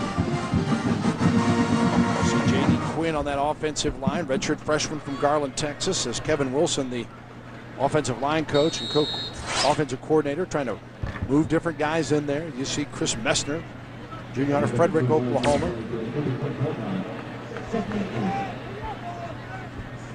And I would think for the Sooners now, it's a matter, all right, let's finish crisply. Let's not turn this thing over. Let's not make some silly mistakes, even though the game appears to be in hand. But the only way Kansas State can get back into it is if Oklahoma gives them that opportunity. When you look at how they played all night, they have been smart with the football. That was a big key that Bob Stoops wanted to take care of this week in practice. That is ball control, ball security. No fumbles of snaps by Rhett Bomar with the center. They have not had any caused fumbles, no interceptions. You know, those are the things that are key for a football team. If you're going to be successful, you have to take care of the football, and I think that Bob Stoops has got to be pleased with how his offense has done tonight. Coach Stoops, 68-14 in his 7th year here at Oklahoma. You understand, they're 1-2 coming in here. Last year they were 12-1. The year before, 12-2, 12-2, 11-2, 13-0. So that's why people have been in a panic around here that they're 1-2. Beaumont completes this one to Gutierrez. Gutierrez out to the 35-yard line. And earlier on we were talking about OU and what they've done last year, this year, passing and rushing. Let's take a look. Well, OU offensively, it's just 2004. Look at all these passing yards. At 254, that's 462 yards of offense per game for the Sooners. Passing the ball, the biggest majority of that. But now look at the Sooner offense in 2005. Only 46% coming from the passing yardage, and that's roughly 297 yards of total offense. Prior to tonight. Yeah, that's prior to tonight. They're over 350 yards of total offense tonight. So pretty good output here by the Sooners, and they're trying to grow their passing game to marry with a great running game. They've got Adrian Peterson, obviously, and the Sooners tonight 208 yards rushing on the ground and the passing yardage, and more importantly, I think the first touchdown for Rhett Bomar. That's something that the Sooners have been wanting to see. Finally got it accomplished here in the fourth ball game. Sooner fans loving it. Oklahoma 5 minutes, 16 seconds away from making it 2-2 on the season, as they lead the Wildcats of Kansas State 43-21. Next week, our college football quadruple header. Get the groceries early, Gary says. Starts with Kansas and Kansas State from the Little Apple. Arizona takes on USC, then A&M and Colorado, and back to the Pac-10 to wrap it up with Oregon at 15th rated Arizona State. That all starts Saturday with our kickoff show, 11:30 a.m. Eastern, 8:30 Pacific, only on FSN. And the punt by Freebie. Morera deep and hit. Flags everywhere. A little early there, no doubt about it. He got there, made contact before the ball was down, and I think it's just an eager Sooner player trying to make a play there. Not anything he want to do maliciously, but Morera, one of the better kick returners early in this college season for 05. Alan Patrick, good. Pardon me, Gary. Alan Patrick is the player that hit him. Let's take a look. Listen to him.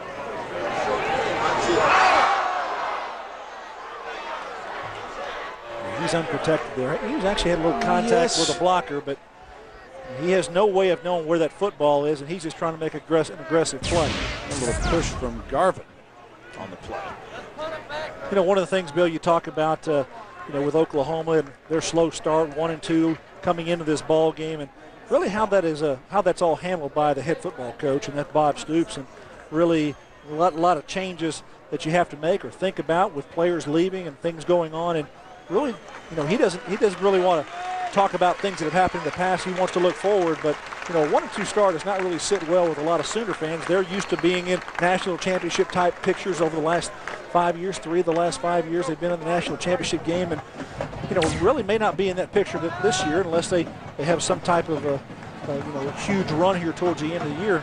And some help. Yeah, but really the point I'm getting to is how does a head coach deal with the type of start that he's had? And it's not typical for a Bob Stoops type start. No, he's not familiar with it either. No, but the guy on the other sideline, Bill Snyder, that is somebody that Bob Stoops learned from in his early coaching days and been with him and seen a turnaround of sorts that is unlike any other turnaround in college football.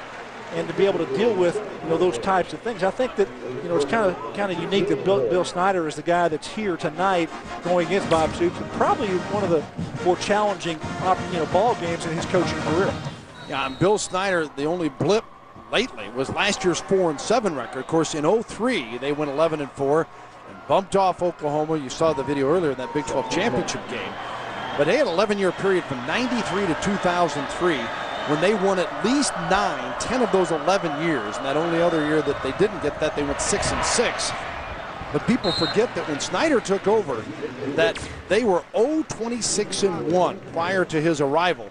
He went 1-10, 5-6, 7-4, 5-6, and then they went on that terrific 11-year run. Yeah, Bob Stoops was part of that early staff with Bill Snyder at Kansas State, so they've got a lot of common ground now. They've both grown in different ways, and they do things differently as head football coaches. But I think there's something that Bob Stoops has learned from his association being with Bill Snyder and how he has dealt with adversity, because this has really been the most adverse time in Bob Stoops' coaching career early in the season, because, hey, they've been lights out in college football to start every season. That's just not been the case this season. You see, even though the Sooners are in control with the 43-21 lead, Coach Stoops not happy with the current situation. Well, our Dr. Pepper player of the game, Rhett Bomar, and it could be a lot of guys, but we like him for a couple of reasons. Well, Rhett Bomar has showed that he's a tough young player. He's growing up passing the football. He's got an offensive touchdown passing the ball, so he's come of age, so to speak. He's the guy that's entrenched, and he has led this football team tonight, and our hats go off to him because I think that he's done a pretty good job. Well, the Sooners were leading 19-0 at the half, came out, and Smith got an interception. Bomar led him right into a touchdown. He scored himself on an 8-yarder. Kind of let him know that, all right, there's not going to be a quick comeback here for Kansas State. And 5 of 7 this half with a TD, and ran for a touchdown and set up another with a 42-yard run. So Dr. Pepper player of the game, Rhett Bomar, the redshirt freshman. And the horses have gotten a little bit more of a workout tonight than they've been used to. So good news for Oklahoma fans. Kansas State 3rd and 10. The ball on the 44 of the Wildcats. Quarterback Everidge and tries to step forward. Going nowhere. Everidge brought down by Nick Harris. Well, how about that for the defense answering the call for OU? 23 yards allowed rushing tonight by this OU defense, and that's a pretty good job up front. I think that they were challenged over the last couple of weeks to play better up front, not just in the run game, but they've been a pretty good run defense, but actually to put pressure on the quarterback, and they did so on Allen Webb all night. Ryer on for the punt. Stands on his own 29, 4th and 11. Rankins, the deep man, back at the 15. Takes it and is brought down at near the 8-yard line. So Oklahoma deep in its own territory to start off here with 4:07 remaining. Juwan needs to remember that you can do a fair catch. Yeah. Interesting. He just decides to take the punishment there instead of taking the fair catch. Oklahoma fans counting this one down as the Sooners lead at 43-21 with 4:07 to go. For Kansas State, we mentioned FSN will have it for you next week. Kansas, that's our morning telecast, as gets underway at 11 Central. And then they go on the road to Texas Tech, home versus A&M and Colorado. A&M and Colorado both winners today.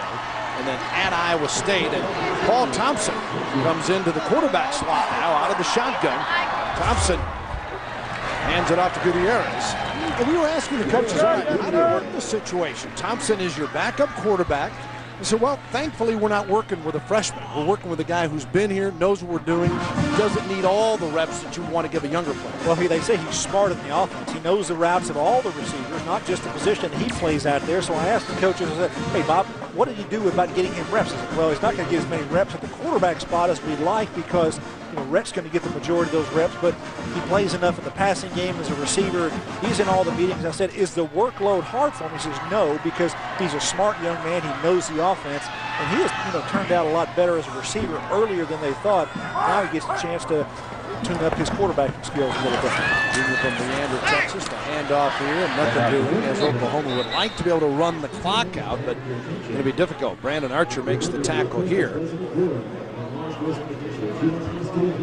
As it'll be 3rd and long now for the Sooners. As Gutierrez getting a number of carries here tonight. He has now carried 6 times for 20 yards. And the Sooners will have a 3rd and 8. You watched a little of the Texas game today. You saw the Longhorns perform, and you've seen them throughout the year. Let's talk a little bit about that next week with Oklahoma. How do you think that sets up? Well, it is certainly interesting, and you'll certainly be a solid, if not heavy, favorite in the game, I would think, as Gutierrez gets the carry here.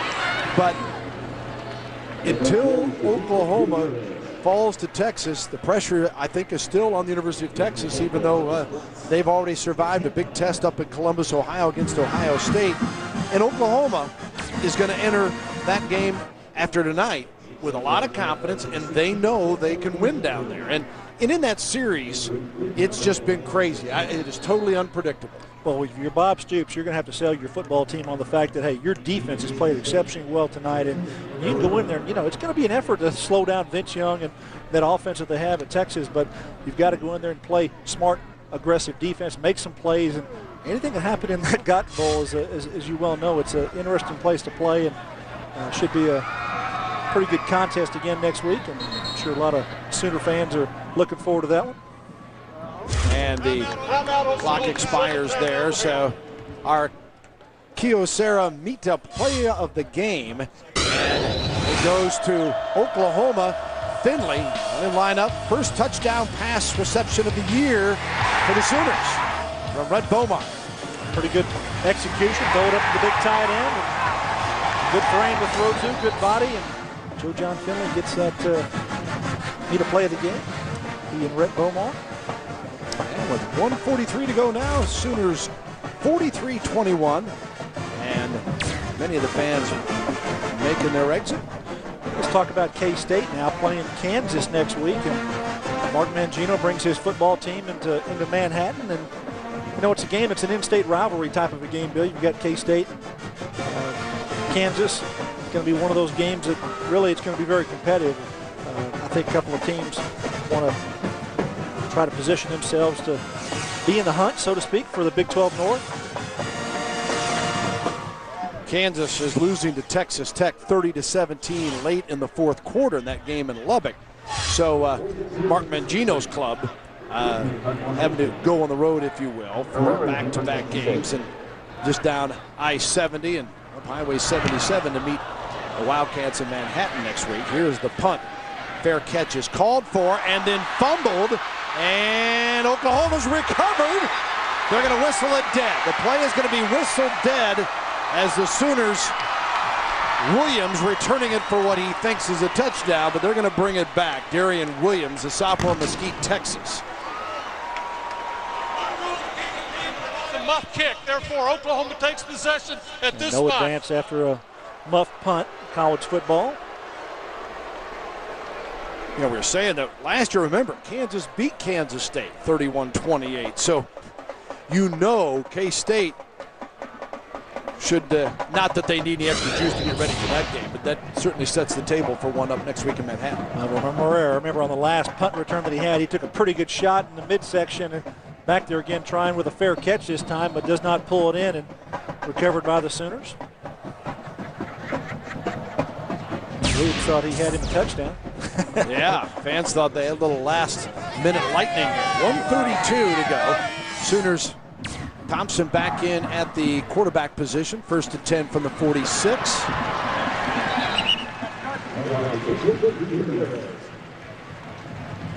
Well, you know, Bill, one of the things that happened to Oklahoma in this ball game is their talented tailback, Adrian Peterson, in the second quarter, out again with an aggravated, looks like an ankle injury. He's standing on the sideline. They tried to tape him up and retape him and get him stretched out, but couldn't get back in the football game before he left. Pretty good night, 8 rushes for 51 yards, made some good runs in this ball game, but I think that if he's out for any period of time for this football team, that is not something that plays in the favor of these Sooners. Second down. Well, and you would hope from the comments that Bob Stoops made that at halftime about, hey, we think we can get him back in here, that obviously they felt it wasn't so serious at that time that they just had to scrub him. So you would hope that they'll be able to get him back for the Texas game with some treatment and taking care of business. But we mentioned earlier, you played the game, that those high ankle sprains sometimes can be a nag. They really can. And, there are things that seem to, for whatever reason, they do not heal as fast as ankle sprains that are lower on your ankle or near your foot. But you got one that's above the big old ankle bone there and kind of lingering sometimes up into the calf. Those things are very, very painful and they're hard to deal with. And it's your balance. The balance is the thing that's affected. And for a running back, that is key. You can't put pressure on certain inside or outside cuts. And for a guy who is used to, that's his life. That's his lifeline right there, is making cuts. It's very difficult to do. Alan Patrick getting a couple of carries for Oklahoma here on the final drive and plays, as Bill Snyder comes over to congratulate Bob Stoops, a former player of Bill's when he was an assistant at Iowa, and of course one of his first coaches to join him when he became the head coach at Kansas State. And the Sooners take care of Kansas State here tonight, 43-21. Paul Thompson moved to the wideout, made a couple of receptions tonight, also at a quarterback, and the dual role works well, and Bomar certainly led the way, but the defense set the tone for Oklahoma. Really was. Good role there by the defensive coming up and making plays at the line of scrimmage, negating the running game here for Kansas State, and also Allen Webb really under duress all night. The pressure was there, and so took a little pressure off of the secondary, and I think the Oklahoma secondary was pretty close to their receivers. They did a good job all night. So overall, I think it was a good effort by the Sooners. K-State, they got to go back to the drawing board, and they've got to improve a little bit. First loss of the year for the Cats, 3-1. OU goes to 2-2. Oklahoma season high 228 rushing yards here this evening. Actually 232 the final total, and overall 371 yards of offense. So that gives them a big bump as well as they get ready for the University of Texas. And exciting Big 12 opener here tonight. Oklahoma, it's back on track with a 43-21 victory. Want to remind you to join us next Saturday on